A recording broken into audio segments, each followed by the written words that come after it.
أعوذ بالله من الشيطان اللعين الرجيم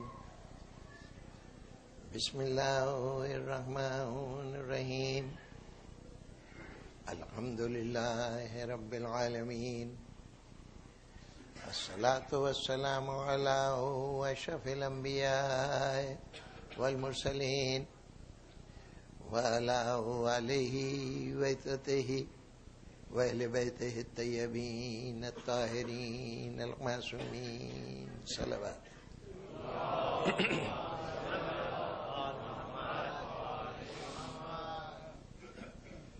سامعین گرامی، امیر المومنین علی بن ابی طالب علیہ السلام کے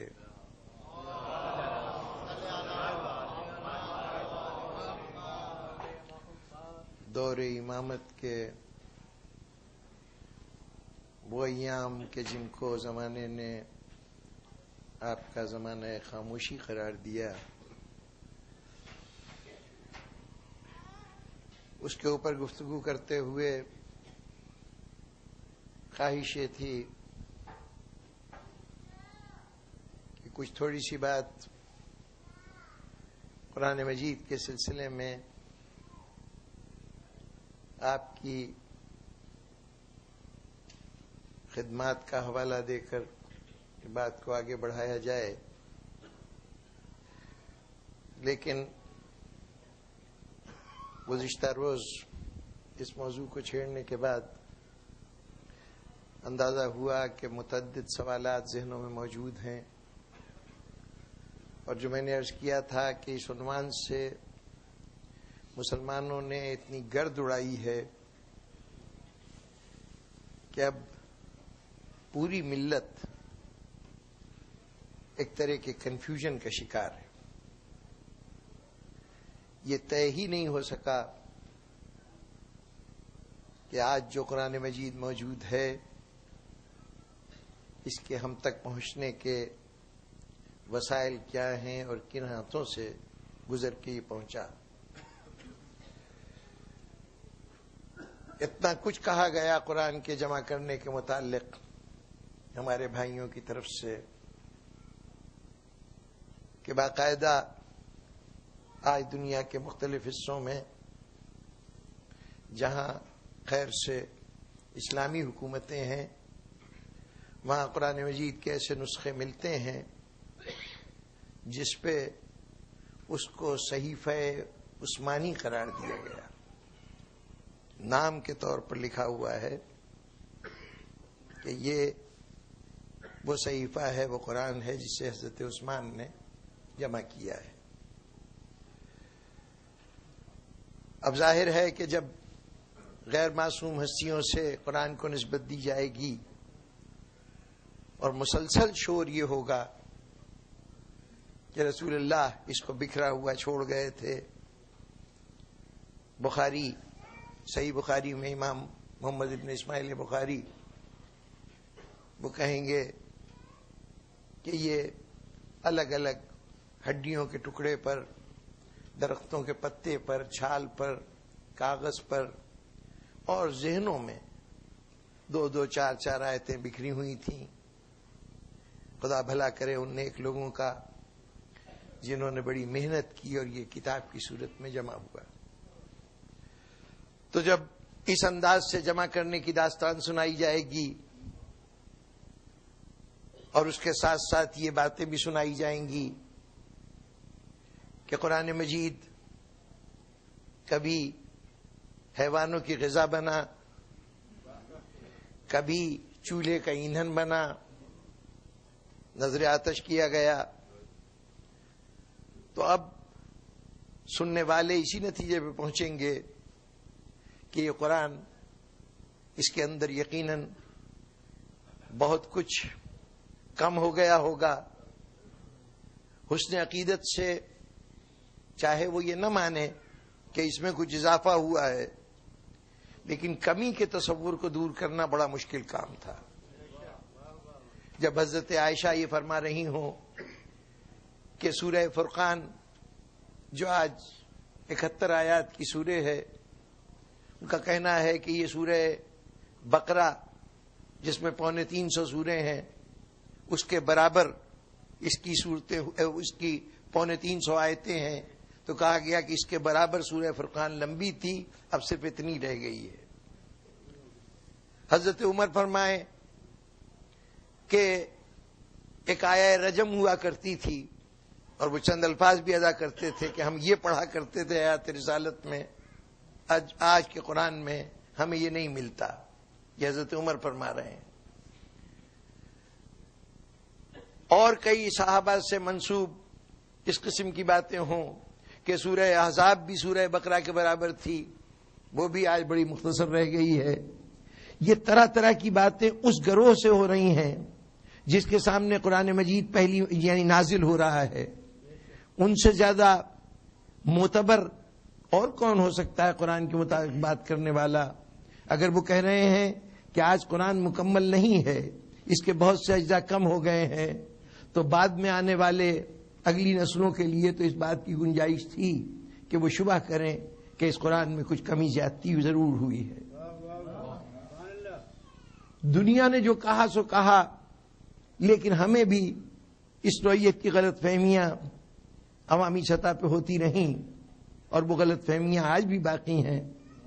تو اب بنیادی بات یہ ہے کہ ہمیں قرآن مجید کے متعلق سب سے پہلے خود قرآن کی روشنی میں، ائمہ کی تعلیمات کی روشنی میں اور اپنے عقل کی روشنی میں پہلے یہ طے کرنا ہے کہ قرآن محفوظ ہے یا نہیں ہے، اور جب یہ طے ہو جائے تو پھر اس کے بعد اگر آپ کے سامنے کوئی روایت آئے کہ فلاں شخص یہ کہہ رہا ہے کہ قرآن میں کمی ہو گئی ہے، فلاں مفسر نے یہ کہا ہے کہ قرآن میں کمی ہو گئی ہے، فلاں راوی یہ کہہ رہا ہے کہ فلاں امام نے یہ فرمایا ہے کہ قرآن میں کمی ہو گئی ہے، تو ایسے تمام موقع پر اپنے اس عقیدے اور نظریے کو ذہن میں رکھیے جس تک آپ پہنچے ہیں، اور پھر اس کے بعد جو کچھ بھی سامنے آتا ہے اس کی توجیہ کرنے کی کوشش کیجئے، اس کو سمجھنے کی کوشش کیجئے، اس کو مان کر دوبارہ پھر اس غلط مقام پر نہ پہنچ جائیں ہم لوگ کہ جہاں سے ہم نے اپنی تلاش کا آغاز کیا تھا۔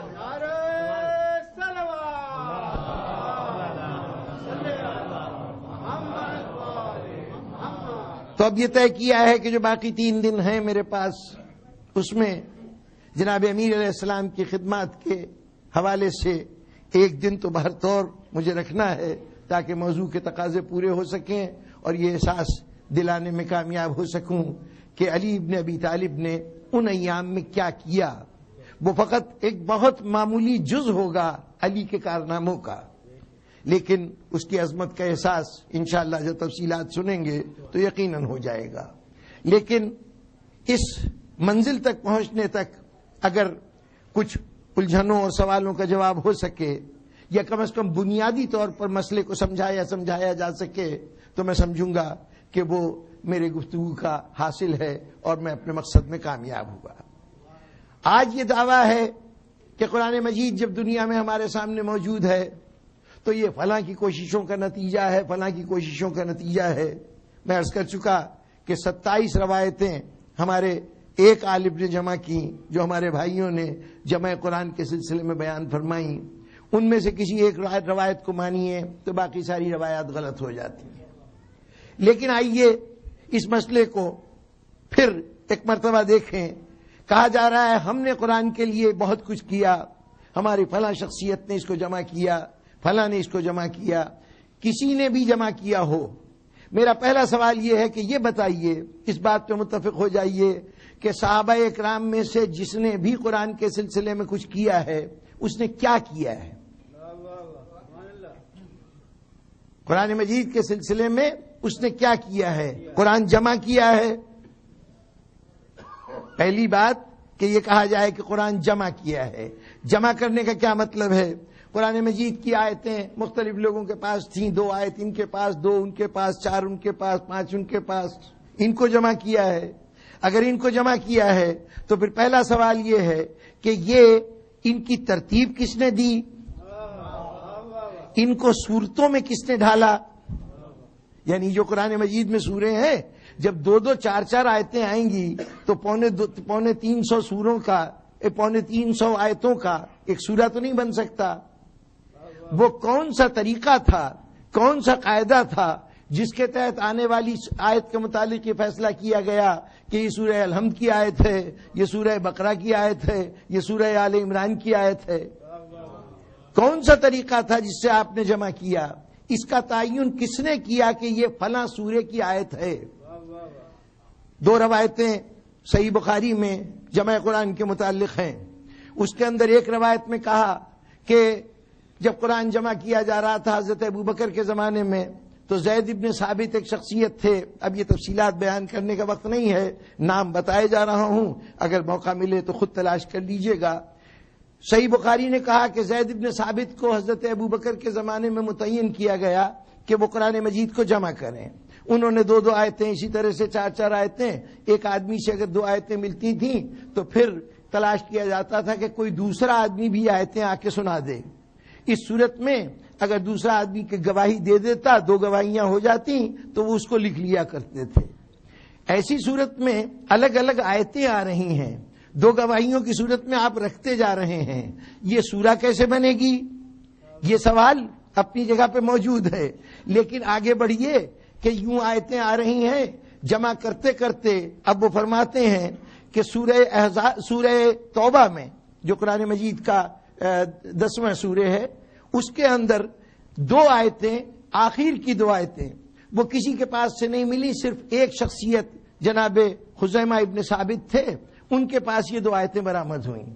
اب ان 2 آیتوں کے لیے پہلے تو یہ جو کہا جا رہا ہے کہ یہ سورہ توبہ کی آخری 2 آیتیں تھیں جو کسی اور سے نہیں ملی سوائے خزیمہ ابن ثابت کے.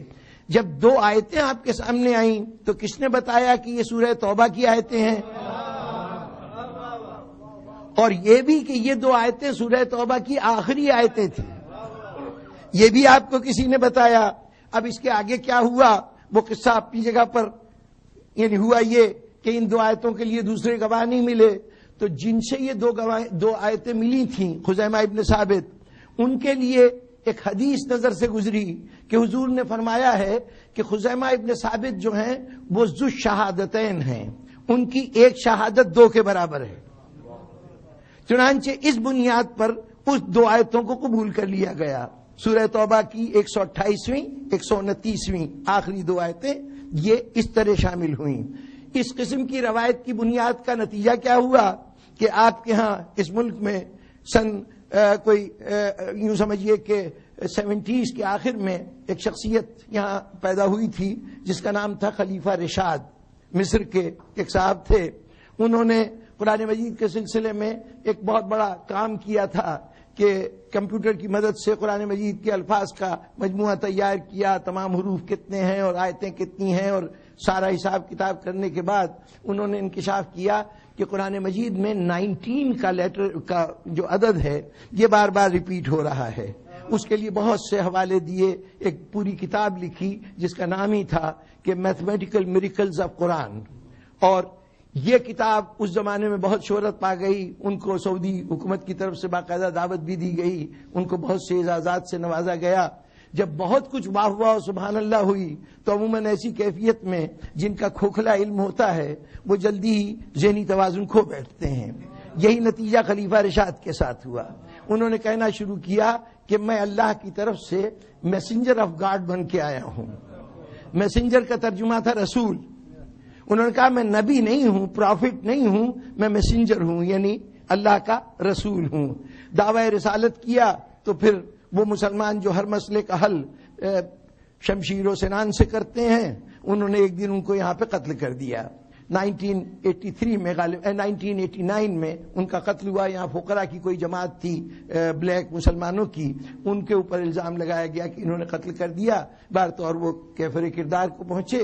انہوں نے جو اپنی تحقیقات فرمائی تھیں اس میں جو انہوں نے میتھمیٹیکل میریکل آف قرآن بنائے تو اس میں ان کی کچھ ٹیکنیکل دشواریاں ایسی پیش آئیں کہ سورہ توبہ کی آخری 2 آیتیں اڑ گئیں اور اس سے وہ نتیجہ نہیں نکل رہا تھا جو وہ نکالنا چاہتے تھے. انہوں نے کہا کہ جناب یہ خزیمہ ابن ثابت کی ایک گواہی سے لیا گیا ہے، یہ در حقیقت قرآن ہے ہی نہیں. یہ دونوں آیتیں اس میں اضافہ کی گئی ہیں. اگر کسی کو دلچسپی ہو آپ میں سے، خاص طور پہ نوجوانوں کو، تو اپنے کمپیوٹر پہ جائیے اور submission.org یہ ان کی سائٹ ہے، اس کے اوپر جائیے.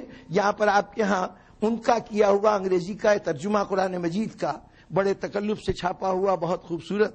میں نے بہت سے مومنین کے گھروں میں دیکھا کہ صاحب دیکھیے کتنا خوبصورت ترجمہ ہے. انہوں نے یہ غور ہی نہیں کیا کہ یہ ترجمہ کن صاحب نے کیا ہے اور کس لیے کیا ہے. ان کا کہنا یہ تھا کہ یہ قرآن مجید کا اتھورائزڈ ورژن ہے. جو ترجمہ ہے دراصل یہاں عیسائیت کے جو تصورات تھے اس سے وہ اتنے متاثر تھے کہ چونکہ بائبل کے لیے خاص طور پہ انجیل کے لیے یہ لفظ رائج ہوتا ہے کہ یہ سینٹ جیمز کا اتھورائزڈ ورژن ہے اور یہ کنگ فلاں چارلس یا کون سے کنگ کا اتھورائزڈ ورژن ہے، وہ کچھ اتھورائزڈ ورژن ہے. تو انہوں نے کہا یہ اتھورائزڈ ورژن ہے. اتھورائزڈ ورژن کا کیا مطلب ہے؟ ہو اتھورائز یو؟ اس کا جواب انہوں نے دیا کہ جس نے یہ نازل کیا ہے قرآن اس نے مجھے اتھورائز کیا ہے، یعنی خدا نے مجھے اتھورائز کیا ہے کہ میں یہ ترجمہ کروں. دوسرے لفظوں میں ان کا کہنا یہ تھا کہ اگر قرآن انگریزی میں نازل ہوتا تو یہ نازل ہوتا جو میں تمہیں دنیا کے سامنے پیش کر رہا ہوں. وہ ورژن موجود ہے، اکثر تقسیم کیا جاتا ہے ان کی طرف سے، اب بھی موجود ہیں ان کے ماننے والے. ترکی میں بھی کچھ افراد نے ان کی بات پہ لبیک کہا. انہوں نے حدیث کا بالکل انکار کیا. ایک بنیادی بات تھی. دوسری بات یہ کہ قرآن کے متعلق انہوں نے کہا کہ یہ 2 آیتیں اضافہ ہیں، یہ قرآن نہیں ہے. یہ خیال جو اس نے ظاہر کیا آپ کی اس روایت کی بنیاد پر کہ آپ نے کہا جی صرف ایک گواہی پر قرآن میں یہ دونوں آیتیں شامل کی گئیں.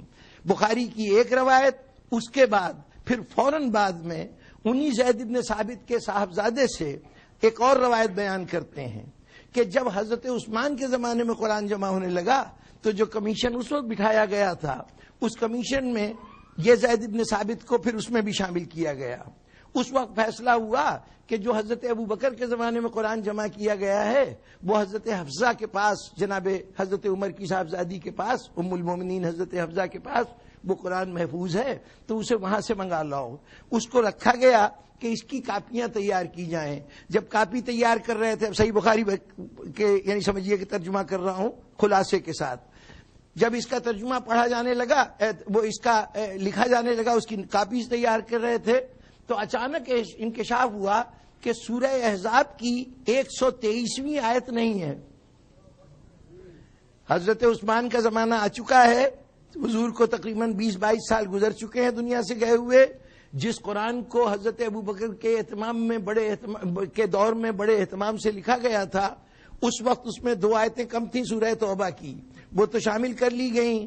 اب پھر معلوم ہوا 20 سال کے بعد کہ اس قرآن کے اندر جو تیار ہوا تھا اس میں بھی ابھی سورہ احزاب کی اب دوسرا سورہ ہے، اس کی درمیان کی ایک آیت 123ویں آیت وہ مسنگ ہے. چنانچہ پھر اس کی تلاش ہوئی، 22 سال بعد تلاش ہوئی اور یہ آیت کہیں سے نہیں ملی سوائے خزیمہ ابن ثابت کے. وہی جن کے پاس پہلے ملی تھی انہی کے پاس اب کی ملی، اور پھر دوسرا کوئی آدمی گواہی دینے نہیں آیا تو پھر وہی حدیث کام آئی کہ ان کی یہ ایک شہادت 2 شہادتوں کے برابر ہے. اس لیے ہم نے اس کو شامل کر لیا ہے. اب مجھے بخاری کی ان دونوں روایتوں پر کوئی بحث نہیں ہے، میں صرف یہ پوچھتا ہوں کہ یہ کیسے پتا چلا کہ سورہ توبہ کی 2 آیتیں مسنگ ہیں جو آخری 2 آیتیں تھیں، اور سورہ احزاب کی 1 آیت مسنگ ہے جو 123ویں آیت تھی. الگ الگ آیتیں آ رہی ہیں نا، جمع کرنے والا جمع کر رہا ہے. اگر اس کو ترتیب اس نے دیا ہے، جمع کرنے والے نے ترتیب دی ہے، تو اس کو کیسے معلوم ہے کہ یہ فلاں سورے کی فلاں نمبر کی آیت تھی؟ اس کا مطلب ہے یہ پہلے سے طے تھا کہ ہر سورے کی مجموعی آیتیں کون کون سی ہیں اور اس میں سے پہلی کون سی ہے اور 123ویں کون سی ہے اور آخری کون سی ہے. جب یہ پہلے سے معین تھا تو یہ کس نے کیا تھا؟ یہ بات کس نے کی تھی؟ تم تو جمع کر رہے ہو نا، تو تمہیں پتہ چل رہا ہے کہ یہ آیت فلاں سورے کی ہے اور اس کو اس مقام پہ ہونا چاہیے. یہ اسی صورت میں ممکن ہے نا کہ تمہارے جمع کرنے کی کسی بھی مہم سے پہلے یہ آیتیں یہ سورے ترتیب دیے جا چکے تھے، اور اگر تم کہو کہ یہ ترتیب تم نے دی ہے تو قرآن فوراً کہے گا کہ تم کیا سمجھتے ہو کہ قرآن کا یونٹ آیتیں ہیں؟ قرآن آیتوں سے مل کے نہیں بنا، قرآن آیتوں سے مل کے نہیں بنا، قرآن کا یونٹ ہے سورہ. ابھی مکے میں بات ہو رہی ہے کفار سے، قرآن نازل ہو رہا ہے، کفار کہہ رہے ہیں کہ یہ رسول خود اپنے طور پر بنا دیتے ہیں، یہ اپنے طور پر یہ جملے ہم تک پہنچا دیتے ہیں۔ تو اب قرآن مجید نے کہا کہ ذرا ان سے کہو ان کنتم ریب مما نزلنا علی عبدنا فاتوا بسورۃ من مثلہ ودعوا شہداءکم ان کنتم صادقین، اگر تم شک کرتے ہو کہ یہ جو کچھ ہے یہ اللہ کی طرف سے نہیں ہے تو جاؤ اپنے سارے مددگاروں کو بلا کے لاؤ اور سب مل کر اس کی ایک سورے کا جواب دو۔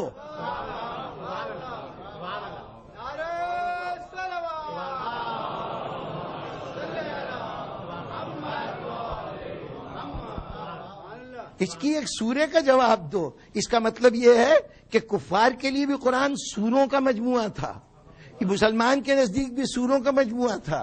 قرآن چیلنج کر رہا ہے تو سورے کا جواب مانگ رہا ہے، آیت کا جواب نہیں۔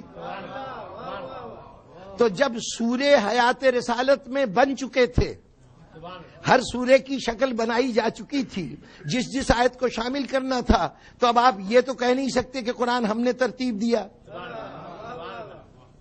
حضور قرآن کو ترتیب دے چکے تھے، اب آپ کہیے کہ نہیں ترتیب دے دی تھی، سورے بھی ساری موجود تھیں، لیکن ان سوروں میں پہلا سورہ کون سا ہو، دوسرا کون سا ہو، تیسرا کون سا، یہ ہم نے کیا۔ اگر یہ کیا تو یہ کوئی کارنامہ نہیں ہے، یا تو اس کے پیچھے کوئی لاجک آپ نے استعمال کیا ہو کہ صاحب ہم نے اس طریقے سے ترتیب دی ہیں، تب تو چلیے ہم سوچیں کہ بڑی آپ نے محنت فرمائی ہے۔ اگر صورتحال یہ رہی کہ آپ کے سامنے صورتیں آتی رہیں، وہ ایک کے اوپر دوسری رکھتے چلے گئے اور آخر میں سارے کو کہہ کے جس شکل سے بھی رکھی گئی تھی کہا جناب یہ حاضر ہے قرآن، اگر ایسے کیا ہے تو یہ تو بائی چانس ہے کہ اس میں ایک ترتیب ہو گئی۔ اس چانس پر آپ کے سر پہ کوئی سہرام نہیں باندھ سکتے، لیکن میں کیا کروں کہ میں اس چانس کا بھی قائل نہیں ہوں۔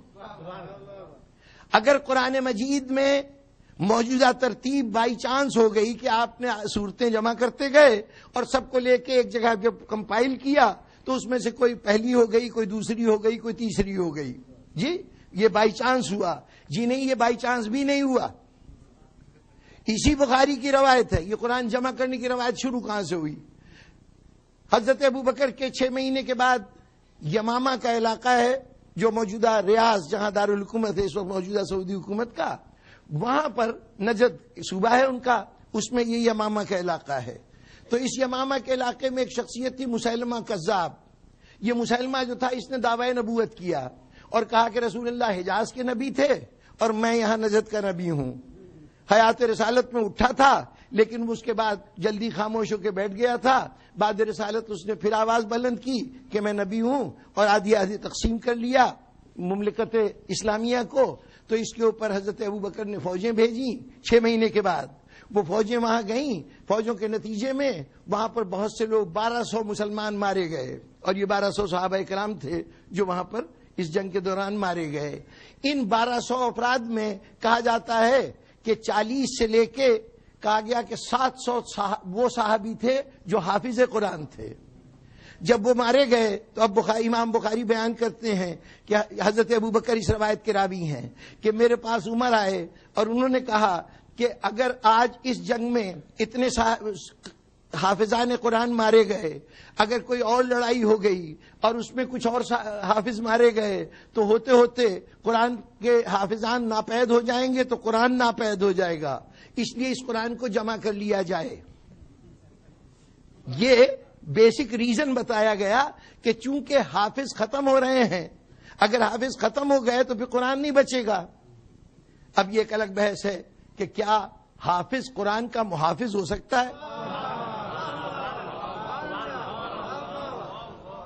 کیا کروں کہ مختصر سے وقت میں مجھے باتیں کرنی ہے، ورنہ ایک ایک مقام ہے رکنے والا کہ حافظ کا قرآن کی حفاظت سے کوئی تعلق نہیں، لیکن جس حوالے سے میں بات کر رہا ہوں اصل وجہ قرآن جمع کرنے کی یہ قرار پائی کہ اگر حافظ مارے گئے تو قرآن نہیں بچے گا۔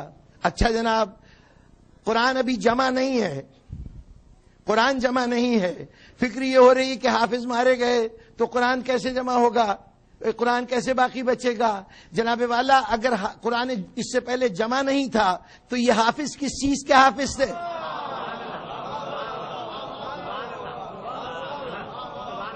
ذرا غور فرمائیے۔ یہ حافظ کیا چیز تھی جس کی وجہ سے حافظ کہلا رہے تھے؟ کیا یاد کیا ہوا تھا؟ اور صرف یہی نہیں، یہ تو حضرت عمر کا زمانہ ہے. ہم نے دیکھا ہے کہ اگر حضرت عثمان کے زمانے میں قرآن جمع ہوا تو اس سے پہلے ماشاءاللہ سے مسلمانوں نے ایک نماز ایجاد کر لی تھی جس میں پورا قرآن پڑھا جاتا تھا.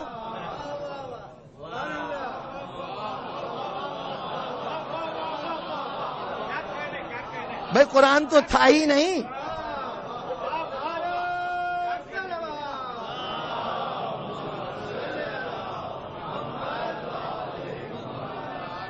قرآن تو تھا ہی نہیں. یہ تراویح میں کیا پڑھتے تھے تم؟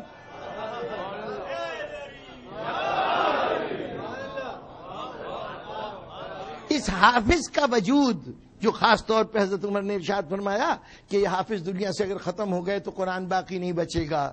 تو اب یہ حافظ جو تھے یہ کس چیز کے حافظ تھے؟ اگر شاید کوئی کہے کہ جناب تھے تو حافظ لیکن ان کے ہاں کوئی ترتیب نہیں تھی، کوئی صورتیں یاد تھی، یعنی انہوں نے صورتیں یاد کر رکھی تھیں، وہ شروع سے لے کے آخر تک قرآن پڑھ دیتے تھے. جب یہ شروع سے آخر کا لفظ استعمال ہوگا تو پھر ان صورتوں میں بھی ترتیب ضروری ہے. اور سچی بات یہ ہے کہ آج کوئی شخص آئے اور آ کے کہے کہ میں قرآن کا حافظ ہوں، چلیے قرآن کے حافظ کی بات نہیں کرتے. ایک صاحب آئیں بات بات پہ غالب کا شعر سنائیں، جی کوئی مسئلہ ہو فوراً غالب نے یہ شعر کہا ہے، غالب نے یہ شعر کہا ہے. اب اس کو دیکھ کر کوئی شخص کہے کہ یہ غالب کے حافظ ہیں، کہا کہ بھئی حافظ کا تو فیصلہ ہم نہیں کر سکتے. یہ تو ضرور ہے کہ ان کو غالب کے بہت شعر یاد ہیں لیکن یہ غالب کے حافظ نہیں ہم کہہ سکتے. کیوں نہیں کہہ سکتے؟ بھائی غالب کے حافظ کہنا ہے تو ہم دیوان لے کے بیٹھتے ہیں، دیوان کے پہلے شعر سے شروع کریں آخر تک پڑھتے جائیں تب ہم کہیں گے کہ حافظ تھے. درمیان سے پڑھ کر چاہے کوئی پورا قرآن 10,000 مرتبہ پڑھ جائے، دنیا میں کوئی طریقہ نہیں ہے کہ یہ فیصلہ ہو سکے کہ یہ حافظ ہے. جبکہ ملت اسلامیہ کی صورتحال یہ ہو کہ مسلمانوں میں ہر کلمہ پڑھنے والا پارشل حافظ تو ہر شخص تھا. اس لیے کہ نماز واجب میں آپ کو شریعت نے تقاضا کیا کہ جو 2 صورتیں پڑھنی ہیں، ایک تو سورہ الحمد ہے اور پہلی 2 رکعتوں میں ایک دوسری سورہ پڑھنی ہے. اس میں آپ آزاد ہیں، جو دل چاہے سورہ پڑھیں. لیکن نماز واجب ادا کرتے ہوئے ان صورتوں میں آپ کتاب سامنے نہیں رکھ سکتے، تحریر سامنے نہیں رکھ سکتے، صورتوں کو زبانی پڑھیے تو کم از کم 2 صورتوں کی حد تک تو ہر مسلمان حافظ ہے. پارشل حفظ نہیں، اور اگر مکمل حفظ ہے تو مکمل حفظ کا پتہ ہی تب چل سکتا ہے کہ شروع سے لے کے آخر تک پڑھے. کوئی نہ کوئی شروع ہو جہاں سے وہ شروع کرے، کوئی نہ کوئی آخر ہو جہاں جا کے ختم کرے.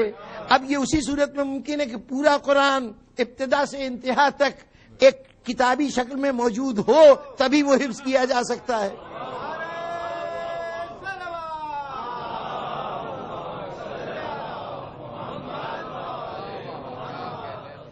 اب آپ نے آیتوں کو ترتیب دے کے سورہ نہیں بنایا، قرآن پہلے کہہ چکا ہے کہ سورہ موجود ہے. آپ نے سوروں کو ترتیب دے کر قرآن نہیں بنایا، حافظ پہلے سے موجود ہے. پھر آپ نے کیا کیا؟ مسئلہ اپنی جگہ، وہی بنیادی سوال. آپ نے کیا کیا؟ انہوں نے کہا، اب جو جدید دور کے لوگوں ہیں انہوں نے کہنا شروع کیا کہ قرآن تو حضرت ابوبکر نے جمع کیا تھا، بعد میں حضرت عثمان نے ملت کو ایک قرت پہ جمع کیا، ایک قرت پہ جمع کیا. آج تک اس بات کی سمجھ میں نے بہت کوشش کی، بڑے علماء سے پوچھا کہ اس کا مطلب کیا ہے ایک قرت پہ جمع کرنا. حضرت عثمان نے 4 افراد کی ایک کمیٹی بنائی کہ قرآن مجید کو لکھو. اچھا اب جب لکھ رہے ہیں، قرت کیا چیز ہے؟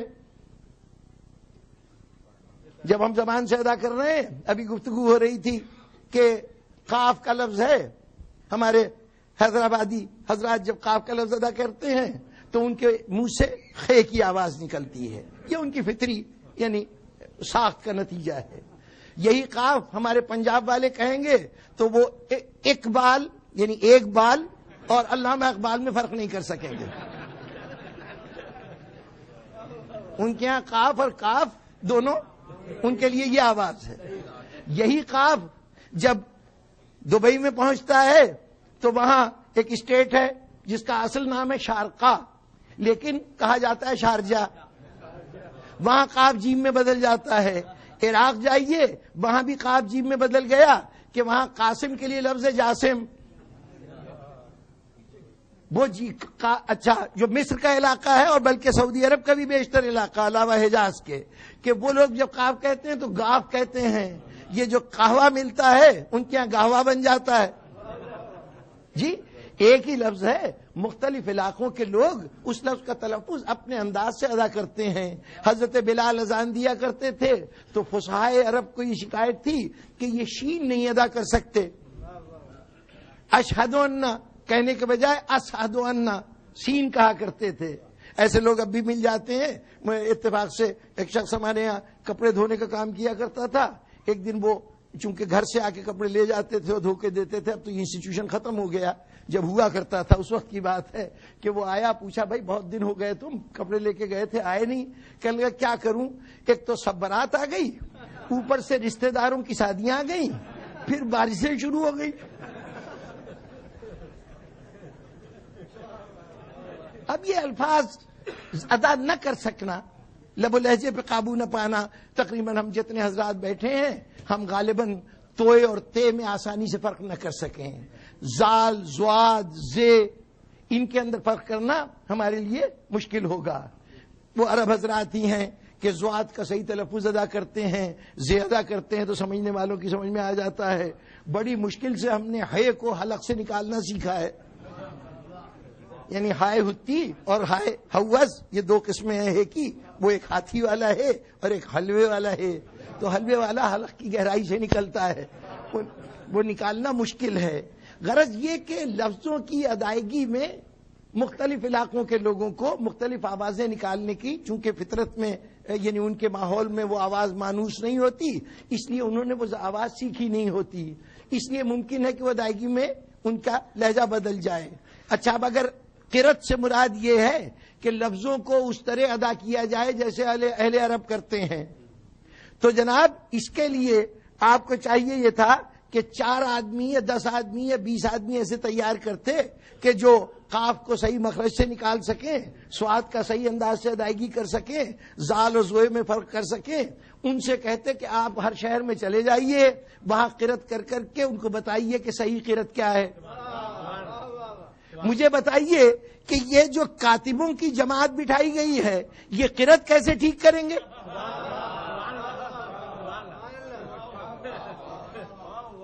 یہ جو کمیٹی قرآن جمع کر رہی ہے یہ اگر قرت ٹھیک کرنے کے لیے جمع کر رہی تو قرت کے واسطے یہ کون سا طریقہ ہے؟ قرت تو ادائیگی کا مسئلہ ہے نا. تو جیسے بھی قرت کا مسئلہ ہو اس طریقے سے آپ جا کے بتائیے، پڑھ کے بتائیے کہ یہ لفظ یوں ادا کرو. کوئی طریقہ نہیں ہے کہ لکھ کے بتایا جا سکے کہ قاف کو کیسے ادا کرو، زواد کو کیسے ادا کرو. یہ تو ادا کر کے بتایا جا سکتا ہے. اچھا پھر یہی صحیح بخاری کہا نا کہ اتنی کنفیوژن ہے کہ کسی مسئلے کا کوئی حل سمجھ میں ہی نہیں آتا. یہی صحیح بخاری 2 روایتیں بیان کرتی ہے قرت کے متعلق. ایک روایت یہ ہے کہ ایک دن حضرت عمر کہیں سے گزر رہے تھے، ایک شخص کو دیکھا قرآن مجید پڑھ رہا ہے. ان کو احساس ہوا کہ یہ غلط پڑھ رہا ہے. اس نے کہا تم غلط پڑھ رہے ہو. اس نے کہا نہیں، میں نے تو رسول اللہ سے ایسے ہی سنا ہے. حضرت عمر نے اپنی چادر اتاری اور اس کے گردن میں ڈال کے اس کو بل دیا، یعنی باقاعدہ اس سے رسی بنا لی اور اس کو گھسیٹتے ہوئے بارگاہ رسالت میں آئے. یا رسول اللہ یہ غلط قرآن پڑھ رہا تھا اور کہہ رہا تھا کہ آپ نے ہی اس کو سکھایا ہے. حضور نے کہا اچھا بھائی پڑھو بھائی، کیا پڑھ رہے تھے؟ اس نے قرآن پڑھا. حضور نے کہا ہاں میں نے اسی طرح سکھایا ہے. تو حضرت عمر نے کہا کہ آپ نے مجھے تو دوسرے طریقے سے سکھایا ہے. کہا اچھا تم پڑھو، کیسے پڑھ رہے تھے؟ چنانچہ حضرت عمر نے پڑھا جو مختلف طریقہ تھا. رسول اللہ نے کہا ہاں تم ٹھیک کہتے ہو، میں نے اس طرح بھی سکھایا تھا. تو اس پہ حضرت عمر نے کہا کیا مطلب، وہ بھی آپ نے سکھایا تھا یہ بھی سکھایا تھا؟ کہا تمہیں نہیں معلوم اللہ نے قرآن کو 7 قرتوں میں نازل کیا ہے. 7 قرتوں میں نازل کیا ہے. اور دوسری روایت میں ارشاد فرمایا کہ اللہ کا فرشتہ جبرائیل میرے پاس آیا. حضور فرما رہے ہیں کہ میرے پاس آیا. اس نے جب قرآن پڑھا تو میں نے کہا کہ یہ قرآن تو اہل زبان یہاں کے جو عرب کے لوگ ہیں، حجاز کے لوگ، وہ تو ادا کر لیں گے، لیکن میری امت میں بہت سے لوگ ہیں جن کے لیے قرآن کو اس طرح پڑھنا بہت مشکل ہوگا. تو جبرائیل نے ایک اور طریقہ بتایا کہ اچھا اس طرح بھی پڑھ سکتے ہو. حضور نے کہا کہ یہ کافی نہیں ہے، لوگوں کے لہجے اس سے بھی مختلف ہیں، تو ایک اور طریقہ بتایا. ہوتے ہوتے 7 طریقوں سے قرآن پڑھنا بتایا، 7 قرأتوں میں قرآن پڑھنا بتایا. اب میری امت کی آسانی کے لیے اللہ نے قرآن کو ان 7 قرأتوں میں نازل کیا ہے. امت جس طرح سے ان میں سے جس طریقے سے چاہے پڑھ لے، اس کا پڑھنا صحیح ہوگا. یہ قرآن کہہ رہا ہے، یہ صحیح بخاری کہہ رہی ہے کہ یہ قرآن کے سلسلے میں صورتحال ہے. اچھا جناب، قرآن 7 قرأتوں میں نازل ہوا اس لیے کہ امت کو سہولت رہے اور مختلف دنیا کے اقوام جس طرح سے قرآن پڑھ سکیں اور وہ قرآن کو پڑھ لیا کریں، قرآن سے لا تعلق نہ ہو جائیں، جس طریقے سے بھی دل چاہے پڑھ لیں، یعنی کم از کم ان 7 طریقوں میں سے. یہ ارشاد رسالت ہے. امت کو یہ سہولت اللہ نے رسول کی پرزور فرمائش پہ دی ہے. جب رسول کی فرمائش پر یہ سہولت دی گئی ہے تو اب اس مرحلے پر ہم سے کہا گیا کہ حضرت عثمان کا کارنامہ یہ ہے کہ انہوں نے ملت اسلامیہ کو ایک قرأت پر جمع کیا. رسول کے پرزور اصرار پر اللہ نے ملت اسلامیہ پہ رحم کھاتے ہوئے 7 قرأتوں کی تعلیم دی. حضرت عثمان کہتے نہیں، ایک قرأت کے اوپر میں جمع کروں گا. مسلمان بجائے اس کے کہ اس بدعت کے اوپر ان کو سزا دیتا، کہہ رہا ہے کہ جناب بڑا کارنامہ کیا، ایک قرأت پہ جمع کیا.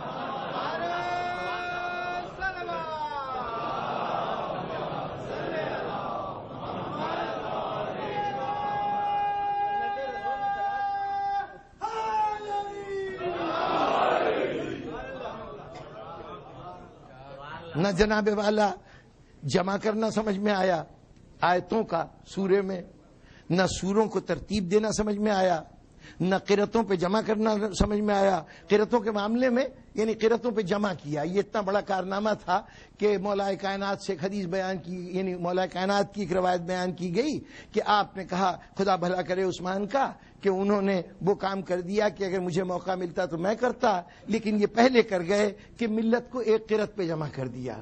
جب تم کہہ رہے ہو کہ اللہ کے رسول نے 7 قرأتیں فراہم کی تھی مسلمانوں کی سہولت کے لیے، تو ایک قرأت پہ جمع کرنا مسلمانوں پہ ظلم ہے یا تمہاری طرف سے کوئی کار خیر ہے؟ یہ قرأت کا جمع ہونا، قرآن پہ ہم نے جمع کر دیا، قرآن کی ترتیب پہ ہم نے جمع کر دیا، قرآن کی قرأت پہ ہم نے جمع کر دیا. دعویٰ جناب والا، چلیے یہ قرآن تو ایک ایسی چیز ہے کہ اللہ نے کہا تھا کہ ہم نے نازل کیا، ہم خود حفاظت کریں گے. جی اس کے لیے بھی آیت موجود ہے کہ اس کا پڑھوانا ہماری ذمہ داری ہے، اس کی قرأت ہماری ذمہ داری ہے، اس کو جمع کرنا ہماری ذمہ داری. اللہ کا ارشاد ہے قرآن مجید میں. اللہ کہہ رہا ہے اس کو میں ذمہ دار ہوں، اس کی ذمہ داری تو اللہ نے لے رکھی ہے. آج ظاہر ہے کہ قرآن موجود ہے تو ہم یہ کہنے میں حق بجانب ہیں کہ یہ تو اللہ نے جمع کیا ہے. اس کے لیے اب ایک جو چیز جس کی اللہ کہہ رہا ہے کہ میں جمع کرنے کا ذمہ دار ہوں، محفوظ رکھنے کا ذمہ دار ہوں، اب آج کوئی شخص کہے یہ میری وجہ سے محفوظ ہے، کل کو کوئی صاحب اٹھے کہیں یہ سورج میں نکالتا ہوں، کیا بگاڑ لیجئے گا بھائی. وہ کہے کہ جناب یہ دیکھیں اتنے بج گئے، ابھی 2 منٹ میں سورج نکالتا ہوں آپ کے سامنے، اور اگر وہ 2 منٹ میں سورج نکال دے تو کیا سیرا اس کے سر باندھیے گا؟ جی ایک بات جسے اللہ کہہ رہا ہے یہ کام میں کرتا ہوں، یہ میں نے کیا ہے. اب چونکہ اللہ نے کہا ہے اس لیے کام ہو گیا. اب کوئی بھی اٹھے اور کہے جی قرآن میں نے محفوظ کیا ہے، تو چلیے آپ کہہ رہے ہیں قرآن آپ نے محفوظ کیا ہے، ہم سمجھے اللہ میاں نے ویسے ہی کہہ دیا، اصل میں آپ نے کیا ہوگا. لیکن ہم آپ کی اس بات کو تب مانیں گے جب آپ نے دنیا اسلام میں کسی اور چیز کو پہلے جمع کر کے دکھایا ہو. نہیں، بات واضح ہوئی. ملت کو ایک قرأت پہ ہم نے جمع کیا ہے، بہت اچھا. ملت کو کسی اور مسئلے پہ بھی تو جمع کیجئے نا. کسی ایک چھوٹے بڑے مسئلے پر آپ بتائیے کہ آپ نے ملت کو جمع کیا ہے. قرآن پر تو اللہ نے کہہ دیا ہے کہ یہ میں کر رہا ہوں، اس کو تو جو دل چاہے کہہ دے کہ جی یہ میں نے کیا ہے. اب اللہ میاں تردید کرنے اور آ کے اس کی زبان پکڑنے تو آئے گا نہیں، جب اس نے خدائی کا دعویٰ کرنے والوں کا کچھ نہیں بگاڑا. یعنی اس لیے نہیں کہ اختیار نہیں رکھتا تھا، اسے معلوم تھا کتنے دن کی بات ہے، کر لینے دو۔ اگر آپ کہہ رہے ہیں جی ہم نے جمع کیا ہے تو اللہ کو معلوم ہے میں نے انسان کو عقل بھی دی ہے، وہ خود ہی دیکھ لے گا کہ اس دعوے کی حقیقت کیا ہے۔ تو اس دعوے سے تو آپ کے ابھی تو دعویٰ ہے، اس کی دلیل کیا ہے؟ کسی ایک مسئلے پر آپ نے امت کو جمع کیا ہو۔ ارے جناب، خاص طور پر جس کو جامع قرآن کہتا ہے وہ اپنی حکومت پر لوگوں کو جمع نہ کر سکا۔ دنیا اسلام کا پہلا حکمران کہ جس کے زمانے میں عوامی بغاوت ہوئی، کسی صاحب تخت و تاج کے مقابلے میں کوئی فوجی جرنیل اٹھے اور اپنی فوج لے کے چڑھ دوڑے اور تخت پہ قبضہ کر لے، یہ تو واقعات عام طور پہ ہوتے تھے۔ لیکن یہ عوام جو بکھرے ہوئے عوام ہیں، جن کی کوئی قیادت نہیں ہوتی، کوئی لیڈرشپ نہیں ہوتی جو ان کو اس حد تک منظم کر سکے، وہ عوام انتہائی مجبوری کی حالت میں اس کیفیت میں آتے ہیں کہ کسی حکومت کے خلاف اٹھ کھڑے ہوں، اور جب کھڑے بھی ہوتے ہیں تو عموماً ان کی اس تحریک کو کچل دیا جاتا ہے۔ یہ پہلا موقع ہے اسلام میں کہ حکومت کے خلاف بغیر کسی لیڈرشپ کے، بغیر کسی کمانڈ کے ماسز نے احتجاج کیا ہے، اور وہ احتجاج بڑھتے بڑھتے 40 دن تک گھر کا محاصرہ کر کے حتیٰ خلیفہ کے قتل کے اوپر ختم ہوا۔ جی، آپ اپنے حکومت کے مسئلے پر اپنے عوام کو تو جمع نہیں کر سکے، تو ہم کیسے سمجھیں کہ آپ قرآن پہ ملت کو جمع کر لیں گے؟ ارے رسول نے قرآن ہی تو نہیں چھوڑا تھا، رسول نے کیا کچھ نہیں چھوڑا، ایک حدیث بھی تو تھی جو دین کا ذریعہ تھی۔ دین جو ہے قرآن کے ساتھ ساتھ سنت کے ذریعے سے بھی تو حاصل ہونا تھا نا، کردار رسول سے دین ملتا۔ جی، یہ بھی تو رسول چھوڑ کے گئے تھے۔ کیا تم نے سنت کے اوپر قوم کو جمع کر لیا؟ احادیث رسول کا کوئی مجموعہ بتائیے جس کا 100% صحیح ہونا یقینی ہو۔ کم از کم کچھ تو سنت رسول جمع کر دیتے۔ جی، وہاں پر قوم کو جمع نہیں کیا۔ اچھا چلیے، اس پہ نہیں کیا، نماز پہ جمع کر لیتے، روزے پہ جمع کر لیتے، حج پہ جمع کر لیتے، کسی ایک مسئلے پر ملت اسلامیہ کو ایک نقطے پر ایک طریقے پہ جمع کر لیتے، تو پھر کہتے ہم نے قرآن کی قرأت پہ جمع کیا ہے۔ کوئی واقعہ بتائیے۔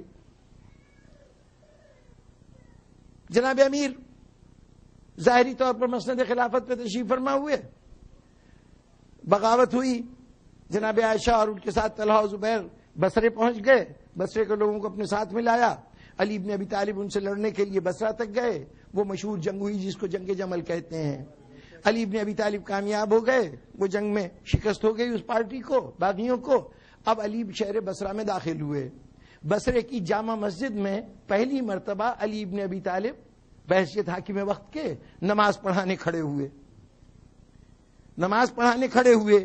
اب یہ وہ علی تو ہے نہیں جس کو حکومتوں نے بالکل کارنر کر دیا تھا، اب تو خود صاحب اقتدار ہیں، چنانچہ بڑے بڑے صحابی جماعت میں شامل ہیں، مسجد بھری ہوئی ہے، سارے نماز پڑھ رہے ہیں۔ علی نے نماز پڑھائی، بصرے میں علی نے نماز پڑھائی۔ نماز پڑھ کے باہر نکلے مسجد سے صحابہ اکرام، ایک صحابی تھے ابو درداء، بڑے معتبر صحابی ہیں، وہ باہر نکلے، انہوں نے کہا کہ آج بعد رسول علی کے پیچھے نماز پڑھی تو ہمیں رسول کی نماز یاد آ گئی۔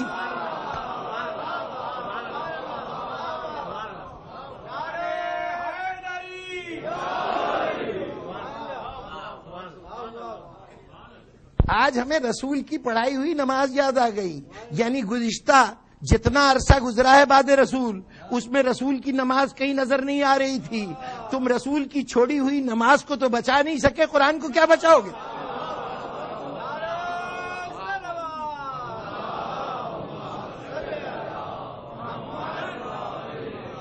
اچھا، یہ نماز کا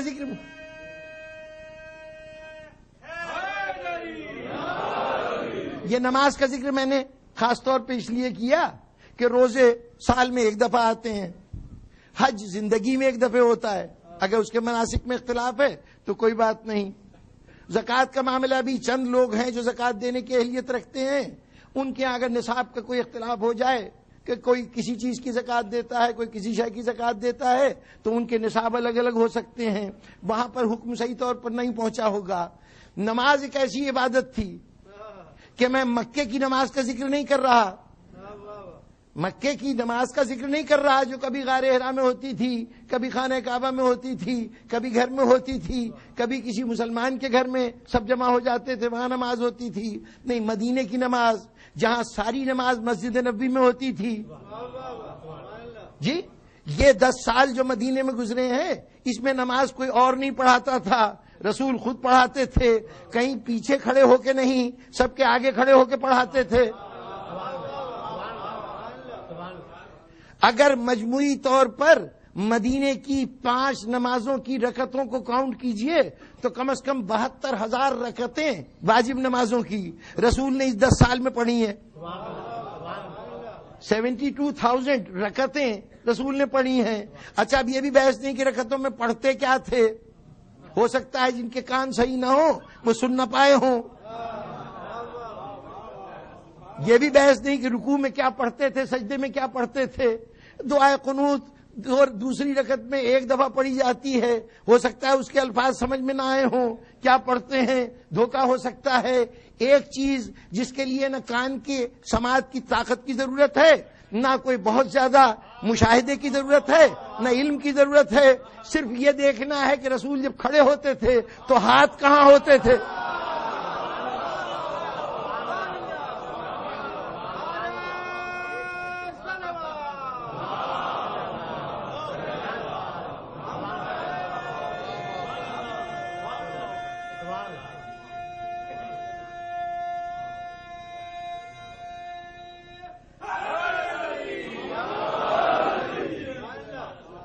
بہتر 72,000 مرتبہ 72,000 مرتبہ رسول کو کھڑے ہوئے دیکھا، نماز پڑھتے ہوئے دیکھا۔ اور مسلمان کی آج کیا کیفیت ہے، آپ جو کچھ کرتے ہیں اس کی بات نہیں ہے، ہمارے بھائیوں کے ہاں 19 مختلف میتھڈ ہیں صرف اس ہاتھ کی پوزیشن کے متعلق۔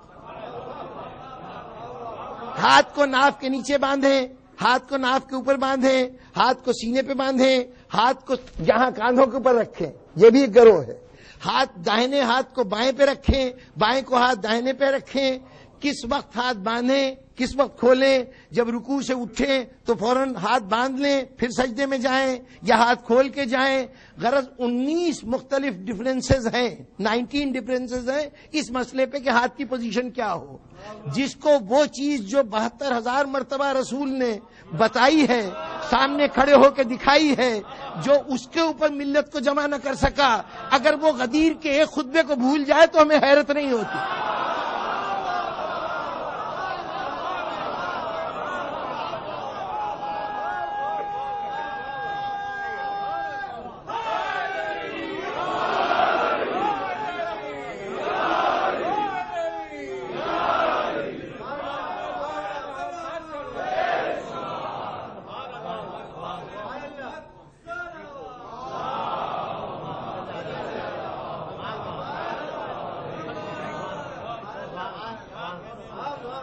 نہ یہ پتہ چلتا ہے کہ تم نے کیا کیا، نہ یہ معلوم ہوتا ہے کہ تم کیپیبل بھی تھے کچھ کرنے کے یا نہیں۔ یہ تو کیپیبلٹی کا سوال ہے نا۔ قرآن جیسی چیز پر یہ کہنا کہ ہم نے قوم کو جمع کر لیا۔ 4 عدد جو حضرت عثمان کے زمانے میں بڑا حضرت ابوبکر کے زمانے میں جو قرآن لکھا گیا، اس قرآن کی پوزیشن یہ تھی کہ حضرت ابوبکر کے زمانے میں لکھا گیا، حضرت عمر کو منتقل ہوا حضرت ابوبکر سے، اور حضرت عمر نے دنیا سے جاتے ہوئے اپنی بیٹی حضرت حفصہ کو دیا، ان کے پاس سے ہی حضرت عثمان کے دور میں آیا، اس کی کاپیاں تیار کی گئیں۔ اس وقت پتہ چلا کہ اس میں سورہ احزاب کی 123 آیت جو ہے وہ موجود نہیں ہے، وہ چلیے 2 گواہیوں کے بجائے 1 گواہی سے ہی اس کو انٹر کیا گیا، تب جا کے یہ قرآن مکمل ہوا۔ 22 سال تک ملت کے 3 اہم افراد کے پاس یہ قرآن موجود رہا اور اس میں یہ آیت مسنگ رہی۔ اب یا تو کہیے کہ ان لوگوں کو قرآن کے الف بے کا بھی علم نہیں تھا، اور یا یہ مانیے کہ انہوں نے کبھی اس قرآن کو کھول کے دیکھا ہی نہیں۔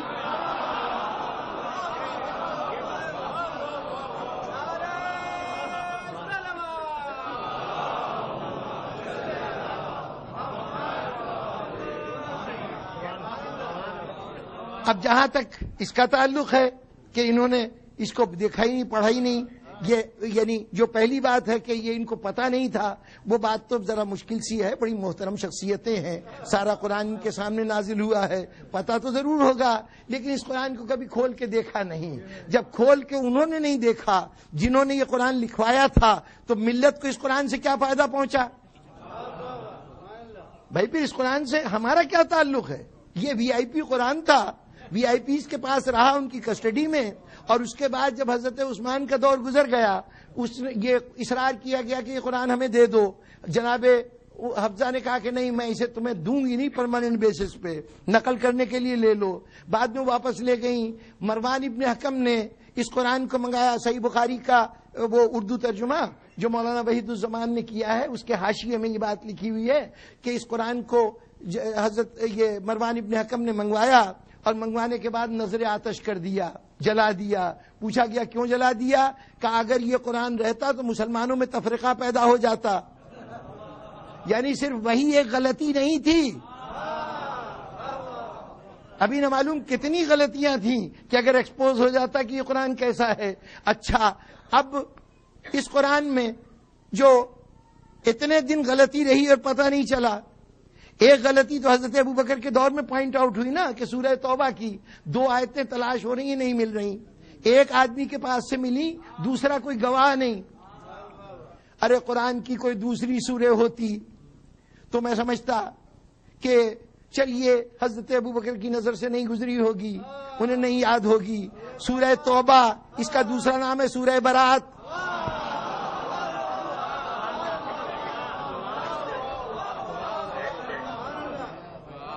یہ سورہ برات حضرت ابوبکر کو دی گئی تھی کہ اسے لے جاؤ اور جا کے مکے والوں کو سناؤ۔ ابھی مکے تک نہیں پہنچنے پائے تھے کہ اس کے بعد حضرت علی پہنچے اور انہوں نے کہا کہ یہ سورہ برات مجھے دے دو۔ کیوں دے دو؟ رسول نے کہا ہے کہ یہ تم سناؤ گے، حضرت ابوبکر نہیں سنائیں گے۔ حضرت ابوبکر واپس مدینے آئے، شکایت کی، یا رسول اللہ کیا میرے خلاف کوئی قرآن کی آیت نازل ہوئی ہے؟ کہا تمہارے خلاف نازل نہیں آئی ہوئی، مجھے حکم آیا ہے کہ یہ قرآن تم پہنچاؤ یا وہ پہنچائے جو تم میں سے ہو۔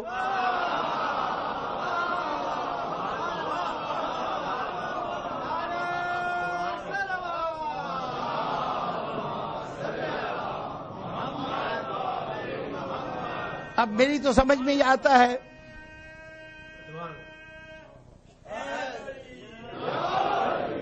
میں تو سمجھتا ہوں کہ یہ جو سورہ وڈرا کر لی گئی حضرت ابوبکر سے، اس کی اب وہ ستار العیوب ہے، عیبوں پہ پردہ ڈالنے والا، اس کا نبی رحمت للعالمین ہے، بجائے اس کے کہ کوئی ان کی کمزوری کی نشاندہی کرتا، اس نے کہا مجھے اللہ کا حکم ہوا ہے کہ اپنے کسی آدمی کو دے دو۔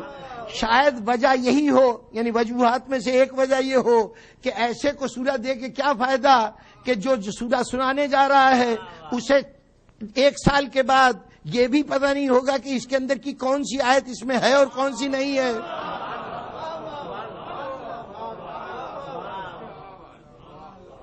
جناب والا، عجیب و غریب کہانیاں ہیں، اور ان کہانیوں کی بنیاد پر ہم یہ سمجھتے ہیں کہ شاید انہوں نے یہ کارنامہ انہوں نے سر انجام دیا ہے، اس لیے ہمیں بھی اس کارنامے میں کیڑے پڑے ہوئے نظر آتے ہیں۔ یہ یاد رکھیے کہ جنہوں نے قرآن مجید کو یہ کہہ کے لیا کہ ہمیں رسول کے قول کی ضرورت نہیں، ہمیں رسول نے اگر قرآن کے ساتھ کچھ اور دیا ہے اس کو لینے کی ضرورت نہیں، ہمارے لیے کتاب خدا کافی ہے، انہوں نے جب کتاب خدا کو لیا تھا تو وہ یہ سمجھ رہے تھے کہ شاید اس کو لے لیں تو یہ تنہا کافی ہے۔ قرآن کو اگر اہل بیت سے جمع کر دیا جائے تو وہ قرآن محض آوازوں کا مجموعہ ہے اور کچھ نہیں۔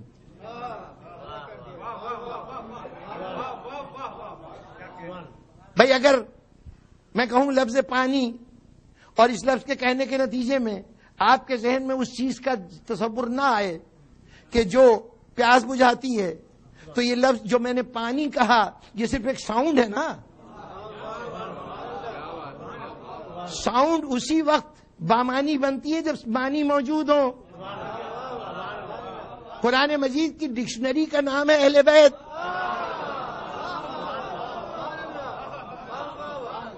قرآن آوازیں نکالتا جا رہا ہے، وہ اپنے عمل سے اس آواز کا مطلب بتاتے جا رہے ہیں۔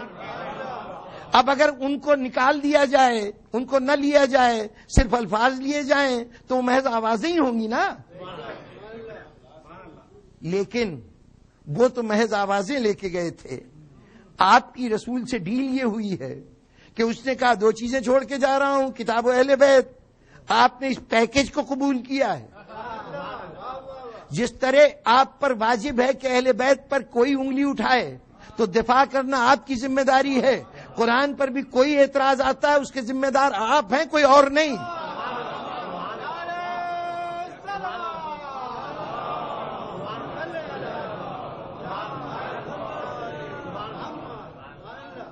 میں جمع قرآن کے سلسلے میں جو خدمات ہیں اب 2 لفظوں میں بیان کر دوں کہ یہ آخری مسئلہ کیا پیش آیا، کیوں یہ کہا جا رہا ہے ہم نے قرآن جمع کیا. یہ کیوں اس زور شور سے اصرار ہو رہا ہے جبکہ ہم نے دیکھ لیا کہ قرآن جمع کرنے کا کوئی امکان ہستیوں سے نہیں ہے. پھر یہ قصہ کیا تھا؟ حضرت ابوبکر کے زمانے میں جمع ہوا، حضرت عثمان کے زمانے میں جمع ہوا، ایک روایت کے مطابق حضرت عمر کے زمانے میں جمع ہوا. پھر کس طرح جمع ہوا؟ وہ حضرت ابوبکر نے زید ابن ثابت کو متعین کیا، زید ابن ثابت کے ساتھ دوسری روایت ہے کہ حضرت عمر کو متعین کیا، دونوں نے بیٹھ کے قرآن جمع کیا. حضرت عثمان نے 4 آدمیوں کی کمیٹی بنائی، 5 آدمیوں کی کمیٹی بنائی، سنگل ہینڈڈلی ایک آدمی کے سپرد کیا. کئی روایتیں ہیں. ان سب روایتوں کی آخر بیان کرنے کا سبب کیا ہے؟ قصہ کیا ہے اصل؟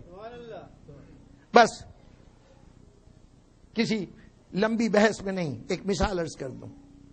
میں پاکستان سے تعلق رکھتا ہوں.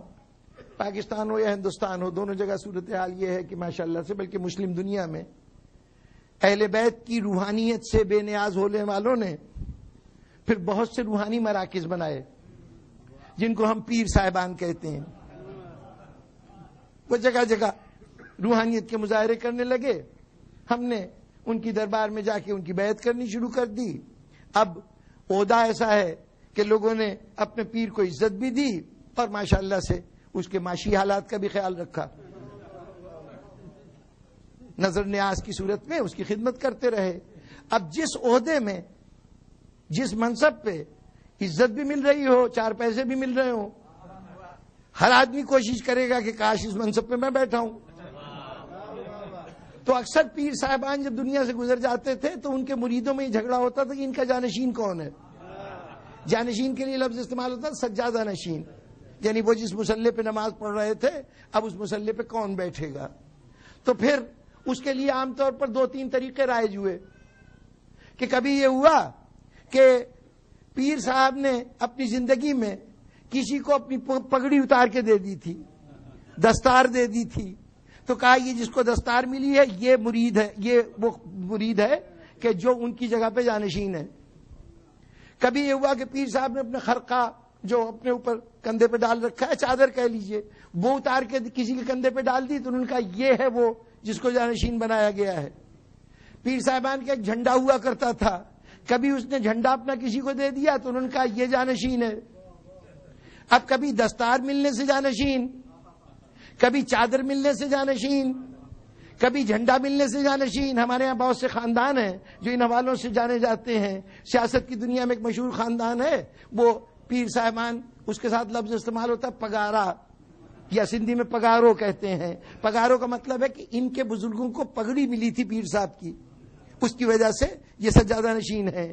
اسی طرح ایک اور گروہ ہے جس کو جھانڈیو کہتے ہیں، یعنی ان کو جھنڈا ملا تھا پیر صاحب کا، ان کی شناخت ہو گئی کہ ان کو جھنڈا ملا ہے اس لیے یہ پیر کی جگہ پیر، ان کو چادر ملی ہے اس لیے پیر کی جگہ پیر، ان کو دستار ملی ہے اس لیے پیر کی جگہ پیر. اب رسول کے بعد کچھ لوگ مسند اقتدار پہ بیٹھے اور کہنے لگے ہم جانشین رسول ہیں، تمہارے پاس جانشینی کے لیے کیا ہے؟ انہوں نے دیکھا چادر مل گئی تھی شب ہجرت میں علی کو،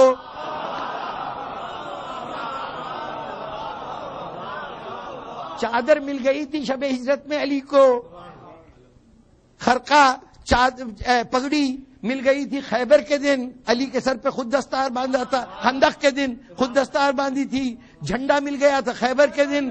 ان کے حصے میں کچھ آیا ہی نہیں تھا، کرتے کیا اپنی جانشینی کے لیے؟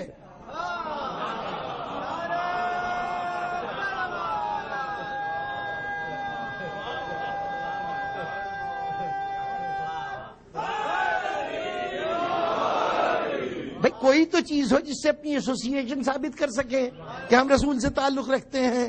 تو اب انہوں نے کہا جی ہم قرآن. اب قرآن کا مسئلہ یہ تھا کہ اس وقت جب دنیا سے رسول تشریف لے کے گئے ہیں تو مدینے کے اندر بہت سے لوگ تھے جن کے پاس قرآن مجید تقریباً مکمل حالت میں موجود تھا. اس زمانے میں چھپا تو کرتا نہیں تھا کہ بازار سے جا کے خرید لیں. لوگوں کے پاس قرآن مجید موجود تھا. بہت سی مدینے کی بیوہ عورتیں ہیں کہ جن کے متعلق کہا جاتا ہے اس کے پاس بھی قرآن موجود تھا. لیکن سب سے بڑی ایک ذات تھی علی ابن ابی طالب کی, اس کے پاس بھی قرآن موجود ہے. اب پہلے اور چیزیں بھی علی کی, یہ قرآن بھی علی کے پاس. اور ابھی تفصیل کا وقت نہیں ہے, بس ایک جملہ کہہ دوں, علی نے بھی اپنے اس ملکیت کو چھپایا نہیں. جب پہلی مرتبہ علی تک پیغام پہنچا کہ جی آپ دربار میں تشریف لائیے, ہمارے ہاتھ پہ بیعت کیجئے, مطالبہ یہ تھا, تو علی نے کہا جا کے کہہ دو کہ میں نے قسم کھائی ہے کہ جب تک قرآن مجید کو 2 دفتیوں کے درمیان جمع نہیں کر لوں گا, یعنی فارمل قرآن ترتیب نہ دے لوں گا, اس وقت تک میں اپنے کندھے پہ چادر نہیں ڈالوں گا. یہ پیغام بھری مسجد میں پہنچا. اس کے بعد 6 مہینے گزرے. علی ابن ابی طالب نے جو قرآن اب تک پورے باقاعدہ یوں سمجھیے کتاب کی شکل میں تیار کر کے اور اس کو ایک اونٹ پہ لادا. عام حالت میں علی کے گھر کا ایک دروازہ مسجد میں کھلتا ہے, علی اس دروازے سے نہیں آئے, اونٹ پہ لاد کر پورے گلی میں سے گزر کر مسجد کے مرکزی دروازے سے اندر داخل ہوئے. اس وقت مسجد لوگوں سے بھری ہوئی تھی. علی نے کہا یہ دیکھو میں نے قرآن ترتیب دے لیا ہے, اب اس کو رکھ لو.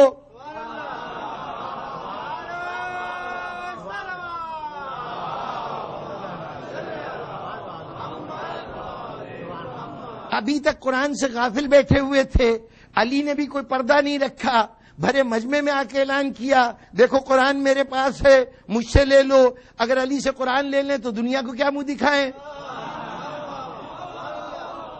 بہت بڑی سیاسی دشواری ہے کہ علی سے قرآن لے لیں تو اب دنیا کو کیا منہ دکھائیں. تمہارے پاس قرآن کی ایک کاپی بھی نہیں تھی, کیسے جانشین ہو؟ کم از کم وہ بنیادی کتاب اس کی کوئی نہ کوئی نقل تو ہونی چاہیے تھی. تو اب اس وقت تو کہہ دیا علی تم قرآن لے جاؤ ہمارے پاس ہے. لیکن اب پریشانی ہوئی کہ کہاں ہے, کہاں ہے. تو اب اس پر یہ فکر ہوئی کہ ہمیں ایک کاپی اپنی بھی تیار کرنی چاہیے. اب مسئلہ یہ تھا کیا کروں.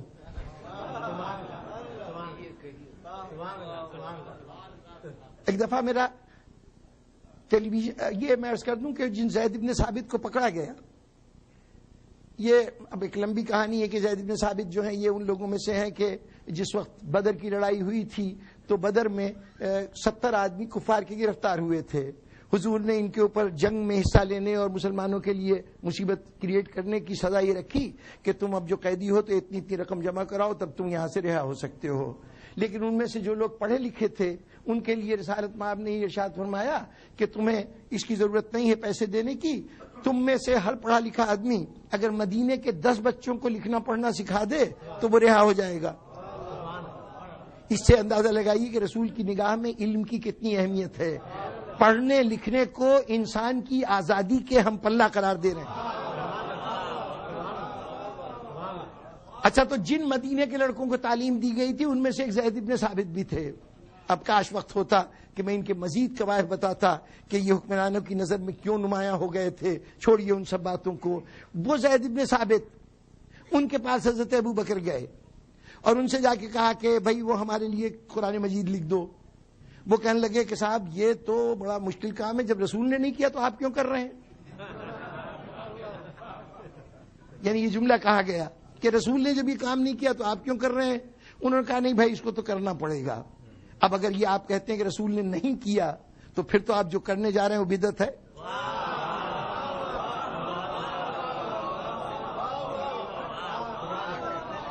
خود کہہ رہے ہیں کہ رسول نے نہیں کیا تھا لیکن چلیے چھوڑیے بدعت کو. وہ وہاں پر یہ بھی ہو جاتا ہے کہ جو بدعت ذرا فائدے مند ہو تو کہتے ہیں بدعت حسنہ تھی, اچھی بدعت تھی, تو شاید اچھی بدعت رہی ہو. چنانچہ آپ نے زید بن ثابت سے اصرار کیا. زید صاحب فرماتے ہیں کہ اگر مجھ سے یہ کہا جاتا کہ کوہ احد کو اٹھا کر اس جگہ سے وہاں رکھ دو، تو وہ کام آسان تھا، یہ کام بہت مشکل تھا۔ حضرت ابوبکر کہہ رہے ہیں کہ تم حیات، ایک تو بڑی عجیب عجیب باتیں ہیں، حضرت ابوبکر کہہ رہے ہیں کہ تم حیات رسالت میں قرآن لکھا کرتے تھے، چونکہ کتابت سیکھی تھی نا، تو رسول نے یہ ڈیوٹی لگائی تھی کہ جب قرآن کی نئی آیت ہوتی تھی تو سارے پڑھے لکھوں کو بلا لیا کرتے تھے اور ان سے کہتے تھے لکھو، یعنی یہ مختلف کاپیاں تیار ہو رہی تھی قرآن کی، یہ قرآن کی حفاظت کا رسول کی طرف سے اہتمام تھا، یہ بھی بلا کے لکھا، ان سے بھی لکھوایا جاتا تھا۔ اب حضرت ابوبکر نے ارشاد فرمایا کہ دیکھو تم حیات رسالت میں قرآن لکھا کرتے تھے، تو اب ایک قرآن ہمارے لیے بھی لکھ دو۔ انہوں نے فرمایا کہ پہلے بات یہ کہہ رہے ہیں کہ رسول کے زمانے میں نہیں ہوا تھا، عجیب بات ہے۔ ایک طرف حضرت ابوبکر کہہ رہے ہیں تم رسول کے زمانے میں لکھا کرتے تھے، یہی کام ہمارے لیے کر دو۔ وہ کہتے ہیں حیات رسالت میں جب رسول نے نہیں کیا تو آپ کیوں کروا رہے ہیں؟ بھائی رسول نے نہیں کیا تو پھر اس جملے کا کیا مطلب تھا کہ تم حیات رسالت میں لکھا کرتے تھے؟ لگتا ہے کوئی بات بنائی جا رہی ہے، بن نہیں رہی۔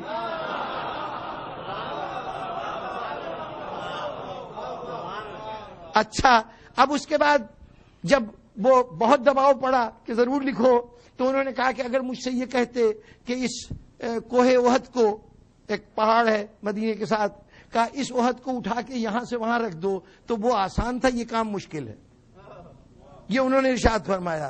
اب میری سمجھ میں نہیں آیا، حیات رسالت میں تم قرآن لکھا کرتے تھے، آج حضرت ابوبکر نے یہ فرمائش کی کہ قرآن میرے لیے بھی لکھ دو، ایک کاپی مجھے بھی تیار کر دو، اس کو تم کہہ رہے ہو کوہ احد کو جنبش دینے کے برابر ہے۔ میری سمجھ میں یہ مسئلہ کبھی نہ آتا، لیکن اتفاق سے ایک سچویشن ایسی ہو گئی، بعض اوقات راہ چلتے آپ کو کوئی رہنمائی مل جاتی ہے، باتیں سمجھ میں آ جاتی ہیں۔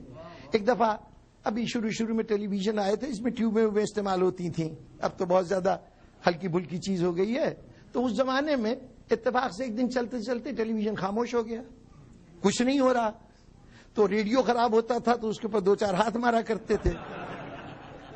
وہ عمل یہاں بھی کیا لیکن کوئی اثر نہیں ہوا۔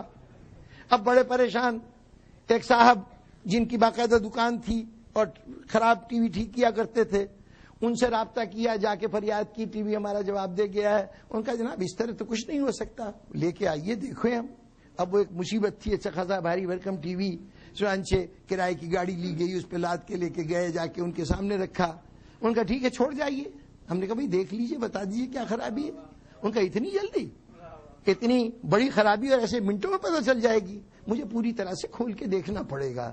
اچھا بھائی چلے گئے، کب آئیں؟ کل آ جائیے گا۔ کل گئے، ان کا ذرا آج مجھے موقع پوری طرح نہیں ملا، سرسری طور پہ تو مجھے سمجھ میں نہیں آیا، آپ کل آئیے گا۔ پھر اگلے دن گئے، انہوں نے کہا جناب وہ میں نے کھول کے دیکھا، یہ تو آپ نے ستیہ ناش کر دیا اور بڑی دیر میں مجھ سے رجوع کیا ہے، بطور اس کی 2-3 ٹیوبیں جو ہیں وہ جل گئی ہیں اور مجھ کو ریپلیس کرنا پڑے گا، اور مشکل یہ کہ ٹیوبیں یہاں اویلیبل نہیں ہیں، مجھے کراچی سے منگوانی پڑے گی، میں اسلام آباد میں رہتا ہوں، وہاں سے دور ترین جگہ ہے کراچی۔ انہوں نے کہا جی کراچی سے منگوانی پڑے گی، اب کیا کریں؟ انہوں نے کہا کہ جی اب انتظار کیجئے، میں منگواتا ہوں، کم از کم 15 دن لگیں گے۔ 15 دن بعد گئے، انہوں نے کہا کہ صاحب وہ کنسائنمنٹ آج نہیں پہنچی، اب امید ہے کوئی 3-4 دن میں پہنچ جائے گی، 1 ہفتہ آپ اور ٹھہر جائیے، 1 ہفتہ اور رکے۔ اس کے بعد خیر ایک دن گئے تو یہ خوشخبری سنی کہ آپ کا ٹیلی ویژن ٹھیک ہو گیا ہے۔ اچھا بھائی تو اب کیا ہمیں جرمانہ کتنا ہوا؟ انہوں نے کوئی 2,500-3 ہزار روپے کا بل پکڑا دیا۔ ہم نے بڑی خوشی سے وہ 2,500-3 ہزار روپے جمع کیے کہ خدا کا شکر ہے کہ اتنے دن سے اتنے میچ گزر گئے اور اتنے مقابلے گزر گئے اور ہم محروم رہے اتنی نعمتوں سے، تو چلیے ٹی وی ٹھیک ہو گیا۔ کم از کم اپنی خواہشیں نہ ہوں تو اپنے اہل و عیال کی خواہشوں کو تو احترام کرنا پڑتا ہے۔ وہ ٹی وی آ گیا گھر کے اندر، جشن منایا گیا، صاحب ٹی وی ٹھیک ہو گیا۔ کچھ دن کے بعد اتفاق سے ایک دوست جو باقاعدہ اس میدان کے انجینئر تھے وہ آئے، ہم نے کہا دیکھو بھائی ہمارا ٹی وی ایسا خراب ہو گیا، ہمیں تو 3 ہفتے تک محروم رہے اس نعمت سے، اب خدا کا فضل ہے کہ اب ٹھیک ہوا ہے۔ کیا ہو گیا تھا ٹی وی کو؟ ہم نے جو کچھ سنا تھا دہرا دیا، فلاں ٹیوب جو کچھ کہا تھا اس نے، جو مجھے یاد تھا۔ انہوں نے کہا اچھا اتنا سب کچھ خراب ہو گیا تھا، اور اچانک یہ سب باتیں ایک ساتھ تو نہیں ہوتی، اچانک نہیں ہوتی۔ ہم نے کہا بھائی ہمیں کیا معلوم، جو انہوں نے بتایا تمہیں بتا دیا۔ انہوں نے پیچکس منگایا، اس کے پیچھے کی شیٹ ہٹائی، دیکھنے لگے، تھوڑی دیر دیکھتے دیکھتے انہوں نے ایک جگہ انگلی رکھی، ہاتھ مٹی سے بھر گیا۔ کہنے لگے جناب اس کو کسی نے کھول کے بھی نہیں دیکھا،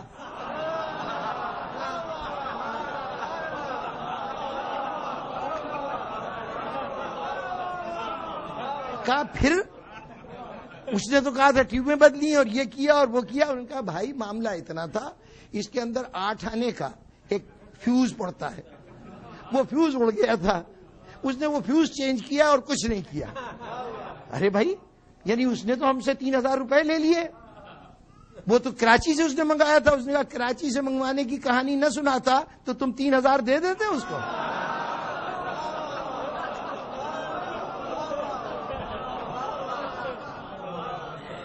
اب کچھ وضاحت کی ضرورت ہے.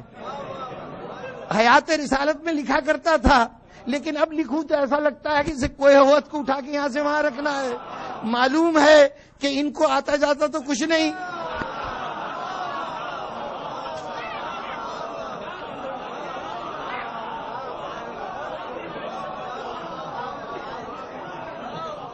تبھی یہ بات کہی جائے گی نا کہ یہ اس مسئلے کو سمجھتے تو ہے نہیں. اس لیے کیوں نہ یوں کہا جائے کہ بہت بڑا مسئلہ ہے, یہ پہاڑ کو ایک جگہ سے ہلا کے دوسری جگہ رکھنے کے برابر ہے.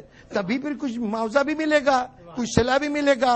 اور ہم نے تاریخ میں دیکھا کہ جب زید بن ثابت کا انتقال ہوا تو ماشاءاللہ سے گھر میں مال و دولت کی یہ کثرت تھی. یہ سیر الصحابہ ایک کتاب ہے جس میں صحابہ کے احوال لکھے گئے ہیں, اس کے اندر یہ جملے ہیں کہ جب زید بن ثابت کا انتقال ہوا تو انہوں نے ترکے میں جو سونا چاندی چھوڑا تھا, اس سونا چاندی کو تولنے کے لیے عام ترازو جو سونا تولنے کے لیے استعمال ہوتے ہیں, ہلکے پھلکے وہ نہیں استعمال ہوئے, جس پہ لکڑی تولی جاتی ہے. کلہاڑیوں سے سونے چاندی کے ٹکڑے کاٹ کاٹ کے بانٹے گئے وارثوں میں. اس سے اندازہ لگائیے کتنی دولت تھی. اب یہ دولت کہاں سے آئی؟ ظاہر ہے کہ قرآن لکھنا پہاڑ کو ہلانے کے برابر تھا نا.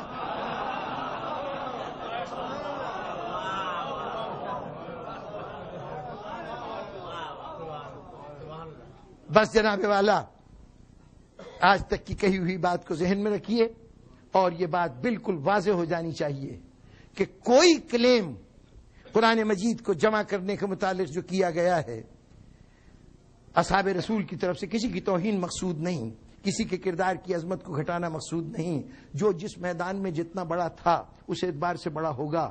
خدا کے لیے تم ان کے سر ان چیزوں کو نہ باندھو جس سے اسلام کی بنیادیں کھوکھلی ہو جائیں. اس قرآن مجید کو اگر اس کے مقام پہ رکھنا ہے تو اس کو ایسے لوگوں کے سر نہ باندھو کہ جن کو قرآن کے سلسلے میں تو سچی بات یہ ہے, حضرت ان محترم شخصیتوں کے پاس قرآن کا نہ پایا جانا, یہ تو سیاسی ضرورت تھی نا کہ کاپی ہمارے پاس بھی ہو, دنیا سے کہہ سکیں بھئی ہمارے پاس بھی قرآن ہے, صرف تمہارے پاس نہیں ہم بھی رکھتے ہیں, یا صرف علی کے پاس نہیں ہمارے پاس بھی ہے. اس وجہ سے قرآن رکھا جا رہا ہے, ورنہ ایمانداری کی بات یہ ہے کہ ان ہستیوں کو قرآن کی ضرورت تھی ہی نہیں. کوئی توہین مقصود نہیں ہے, ان ہستیوں کو قرآن کی ضرورت تھی ہی نہیں. رسول موجود ہیں, نماز آ رہی رسول بتا رہے ہیں اس طرح پڑھو, روزہ آ رہا ہے بتا رہے ہیں کہ اس طرح سے رکھو, تمام احکامات رسول بتا رہے ہیں. انہوں نے زبانی یاد کر لیا, اب کون قرآن پڑھ کے دوبارہ یہ کام سیکھے؟ چونکہ براہ راست وہ سورس موجود ہے جو تفصیلات بتا رہی ہے, اس لیے ان کو اس قرآن کی ضرورت ہی نہیں تھی حیات رسالت میں. اور دوسری یہ کہ ضرورت تو تب ہوتی, معذرت کے ساتھ میں کیا کروں, جس وقت قرآن نازل ہوا ہے نا, جس زمانے میں نازل ہوا ہے, مکے میں کل پڑھنے لکھنے والوں کی تعداد تھی 17. پورے مکہ شہر میں جو لکھ پڑھ سکتے تھے ان کی تعداد تھی 17. اور مدینے میں حالت اس سے بھی خراب تھی, حالانکہ وہاں یہودی موجود تھے جو کافی پڑھے لکھے تھے, لیکن اوس اور خزرج کے وہ قبیلے جو اسلام لائے ان میں کل پڑھے لکھوں کی تعداد تھی 13. پورے حجاز کے صوبے میں 250 میل لمبا علاقہ ہے, پورے حجاز کے صوبے میں کل پڑھے لکھے 30 تھے, کل 30 آدمی تھے جو لکھ پڑھ سکتے تھے. یہ تو رسول جس تحریک سے متعارف کرا رہے تھے وہ ایسی علمی تحریک تھی کہ ایک 50 سال میں پورے عرب کی شکل بدل گئی. ورنہ ایک جاہلیت اور جہالت کا دور تھا, 30 آدمی اس پورے 250 میل کے علاقے کے اندر پڑھے لکھے تھے. ایسی صورت میں ہم کیسے سمجھ سکتے ہیں کہ جو شخصیتیں, اب ان کے کاروبار کو, ان کے بزنس کو دیکھیے تو اس کے اندر لکھنے پڑھنے کی ضرورت ہی نہیں تھی. چنانچہ یہ سرے سے تعلیم یافتہ نہیں تھے. جہاں مسلمانوں نے رسول کو کہا کہ ان پڑھ تھا, تو یا یہ مانیے کہ جو رسول کے ساتھی تھے وہ رسول سے افضل تھے, یا ان کو بھی ان پڑھ مانیے. کم سے کم رسول جیسا کہہ رہے ہو نا. تو وہ ان پڑھ ہوں گے. اب جو ان پڑھ تھے تو وہ قرآن کو لکھ کے کیا کرتے؟ قرآن ان کی نہ ضرورت تھی نہ ان کے کام آ سکتا تھا تحریری شکل میں. جتنی ضرورت تھی نماز کے لیے یاد کر لیا، اللہ خیر صلی اللہ، اس سے زیادہ کی ضرورت نہیں تھی. ان کے پاس قرآن نہیں تھا، کاپی نہیں تھی. یہ صرف قرآن کی ایک کاپی حاصل ہونے کی کوشش ہے جسے جمع قرآن کہا جا رہا ہے. اب تو بات واضح ہو گئی نا. اب بعد میں ہم دیکھیں گے کہ مولا کائنات نے اس سلسلے میں کیا کیا، لیکن کم از کم یہ بات واضح ہو جانی چاہیے کہ جتنے کلیمز ہیں جمع قرآن کے، وہ محض ایک قرآن کے کاپی کے حصول کی کوشش ہے، اور وہ بھی پڑھنے کے لیے نہیں، وہ بھی ہدایت کے لیے نہیں، پوزیشن میں رکھنے کے لیے کہ ہم بھی قرآن رکھتے ہیں.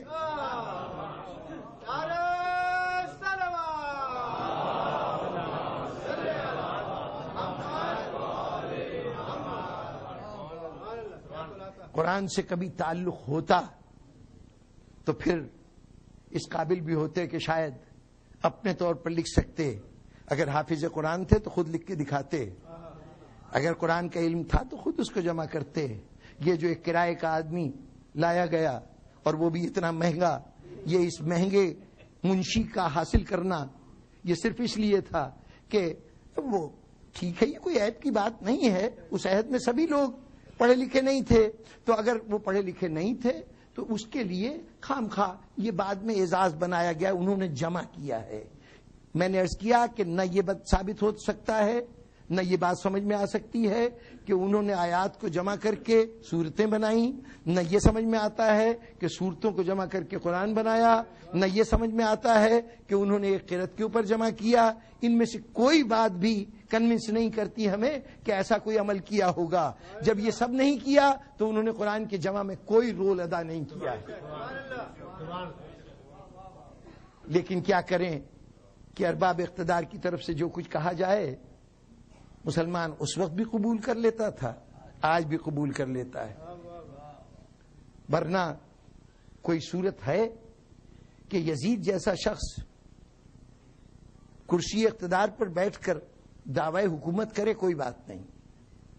وہ کہہ رہا ہے کہ میں امیر المومنین ہوں، میں وسیع رسول ہوں، جانشین پیغمبر ہوں، جو کچھ منہ سے نکالتا ہوں یہی شریعت ہے. اچھا وہ کہہ رہا تھا، اس جیسا فاسق و فاجر.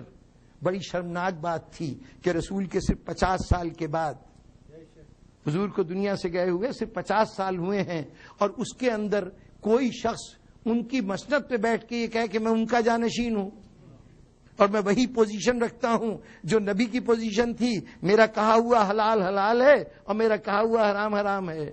یہی بذات خود ایک بہت بڑی ٹریجڈی تھی، بہت بڑا المیہ تھا. لیکن اس سے بڑا المیہ یہ تھا کہ اس وقت کے مسلمان اس کے ان کلیمز کو مان رہے تھے.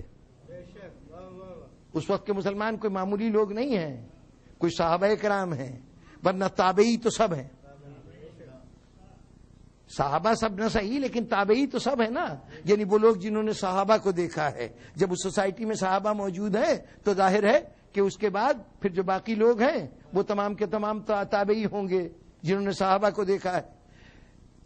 وہ تمام طبقہ جو حافظان قرآن کا طبقہ تھا، جو مفسرین قرآن کا طبقہ تھا، جو محدثین کا طبقہ تھا، جو حدیث رسول نقل کر رہے تھے، یزید کہہ رہا ہے میں امیر المومنین ہوں، جانشین رسول ہوں، اور وہ مان رہے ہیں. دعا دو مسلمانوں حسین کو جس نے تمہیں ایسا سبق پڑھا دیا.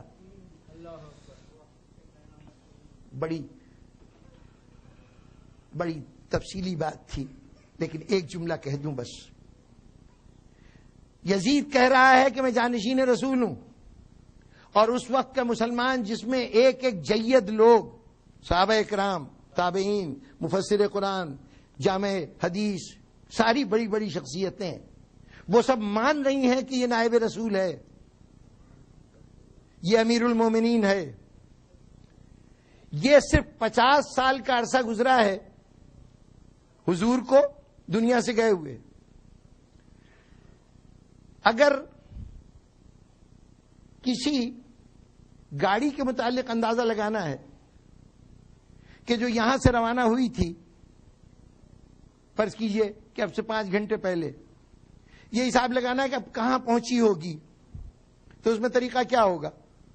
اگر مجھے یہ معلوم ہو جائے کہ پہلے 1 گھنٹے میں اس نے اتنے میل کور کیے تھے، تو اب میں ان میلوں کو 5 سے ملٹیپلائی کر دوں گا اور کہوں گا 5 گھنٹے میں اب اس گاڑی کو اس مقام پہ ہونا چاہیے جو اتنے میل کے فاصلے پہ ہے.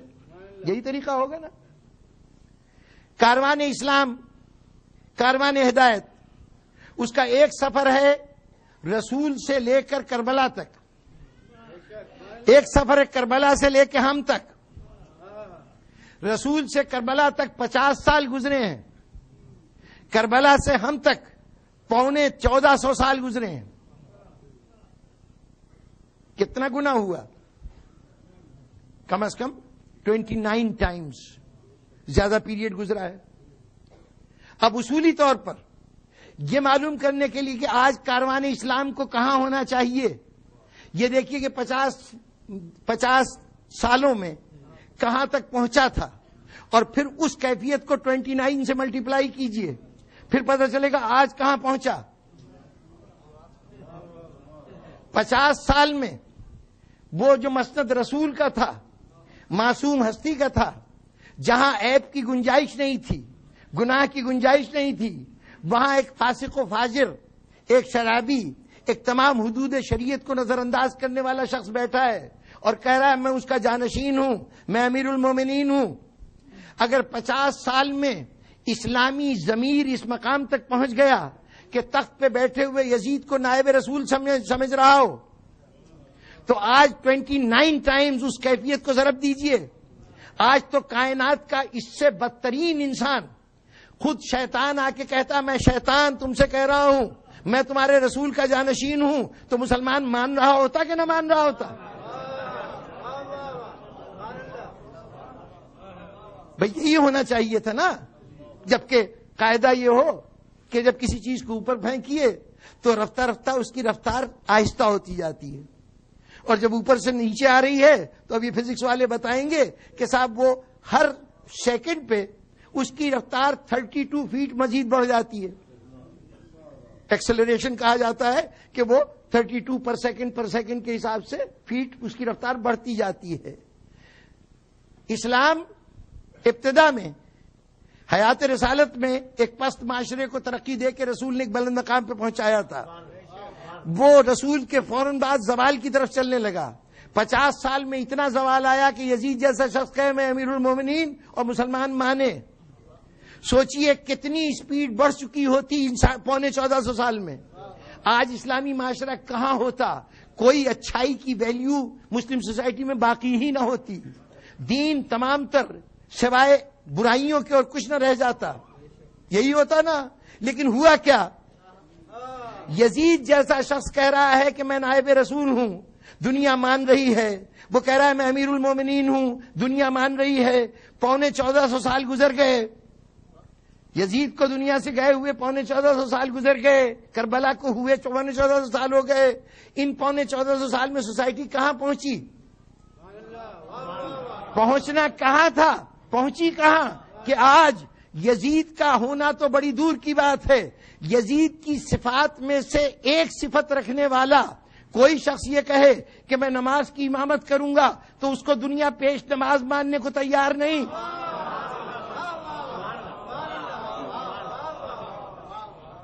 آپ نے اندازہ لگایا حسین کی اچیومنٹ کا؟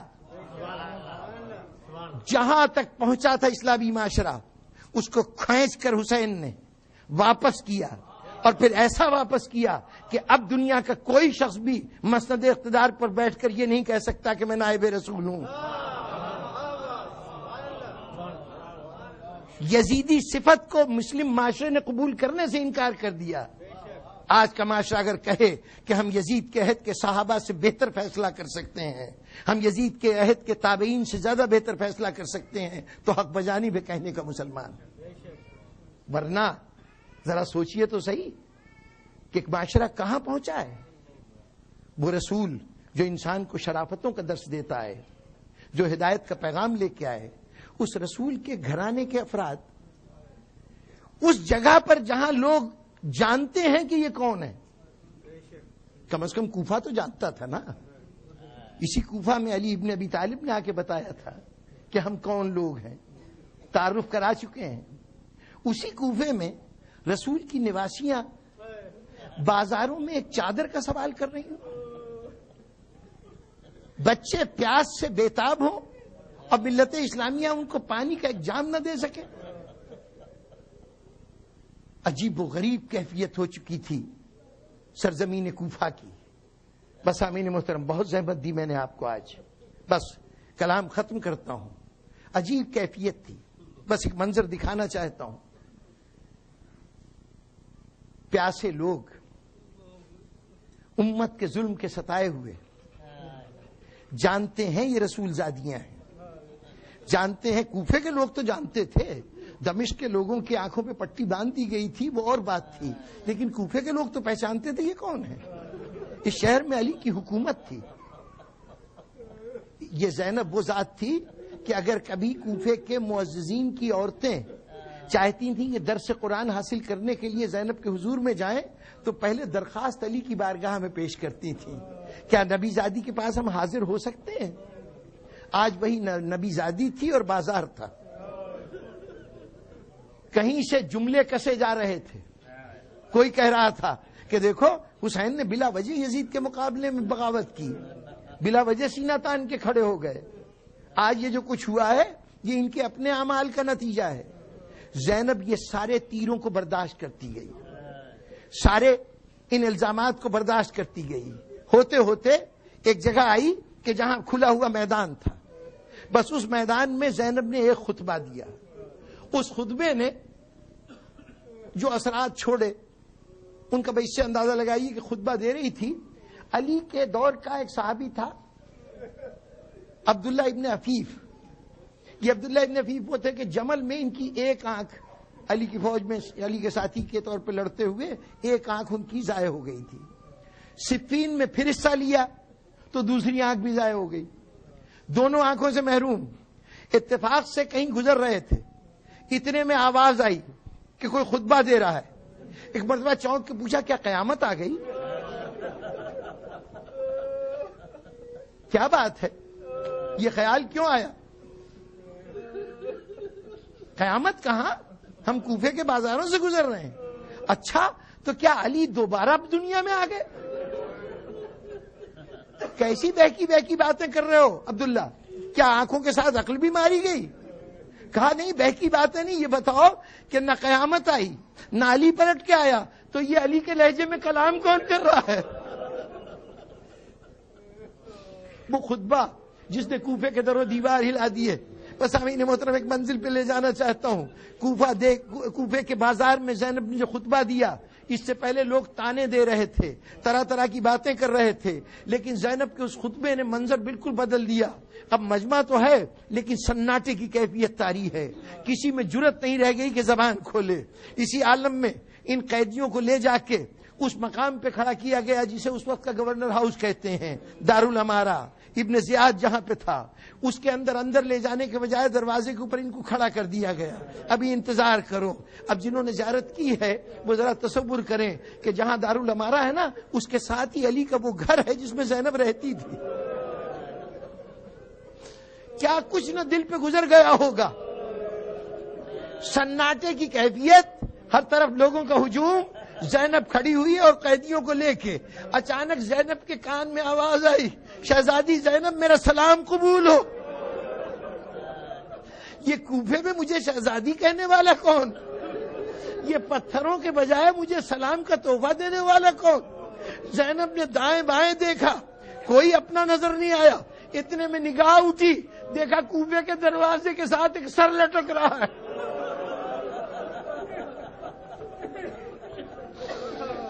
ایک سر لٹک رہا ہے، کس کا سر ہے؟ یہ بھائی مسلم کا سر ہے۔ مسلم تم یہاں اس کیفیت میں؟ زینب مر نہ گئی، آج بھائی کو اس کیفیت میں دیکھے۔ زینب نے جو کہنا تھا کہا، لیکن جب زینب کلام کر رہی تھی نا حضرت مسلم سے، اب یہ میرا تصور ہے، یہ کسی کتاب میں نہیں لکھا ہوا، یہ انسانی فطرت کو سامنے رکھتے ہوئے ایک بات کہہ رہا ہوں۔ اس مرحلے پر زینب کے قافلے میں ایک بی بی تھی، اس کا نام تھا رقیہ۔ دیکھیے یہ فطرت انسانی ہے، اگر کسی کا کوئی بہت ہی قریب بڑا ہی پیارا عزیز آنکھوں کے سامنے مر جائے، وہ اپنے عزیز کو غسل دے گا، کفن پہنائے گا، قبر کے سپرد کرے گا، یقیناً اس کا بچھڑنا بہت بڑا داغ ہے، لیکن کچھ دنوں میں وہ داغ مندمل ہو جائے گا، صبر آ جائے گا۔ لیکن اگر کسی کا کوئی عزیز بچھڑ گیا ہو، گم ہو گیا ہو، تو چاہے عمر کتنی گزر جائے، یہ آس رہتی شاید بچھڑا ہوا مل جائے۔ بحسین کے قافلے میں ایک خاتون تھی جس کو اللہ نے 4 بیٹے دیے تھے، 2 شہید ہو گئے تھے کربلا میں، 2 مسلم کے ساتھ کوفہ آئے تھے، مسلم شہید ہو گئے، مسلم کا کٹا ہوا سر بتا رہا مسلم شہید ہو گئے، ان بچوں کا پتہ نہیں۔ تو میرا تصور کہتا ہے کہ زینب جب سلام کا جواب دے رہی تھی، رقیہ پوچھ رہی تھی مسلم میرے وہ 2 شہزادے کہاں ہیں؟ تمہارے ساتھ جو میرے 2 لال آئے تھے وہ کہاں ہیں؟ سامعین محترم، مسلم نے جو بھی جواب دیا ہو، لیکن رقیہ جس مجمع سے گزرتی تھی نظر اٹھا کے دیکھتی تھی کہیں میرے محمد و ابراہیم تو نہیں۔ دربار میں گئی، سوچا کہیں یہاں قیدیوں کی صورت میں نہ کھڑے ہو، وہاں سے نکلی شام گئی، شام کے قید خانوں میں ڈھونڈا، شام کے بازاروں میں ڈھونڈا، کہیں بچے نظر نہ آئے۔ رقیہ مدینے پہنچ گئی۔ اب کیفیت کیا ہے ماں کی؟ جو مارے گئے کربلا میں ان کا صبر آ گیا، لیکن ان 2 کا انتظار جاری ہے۔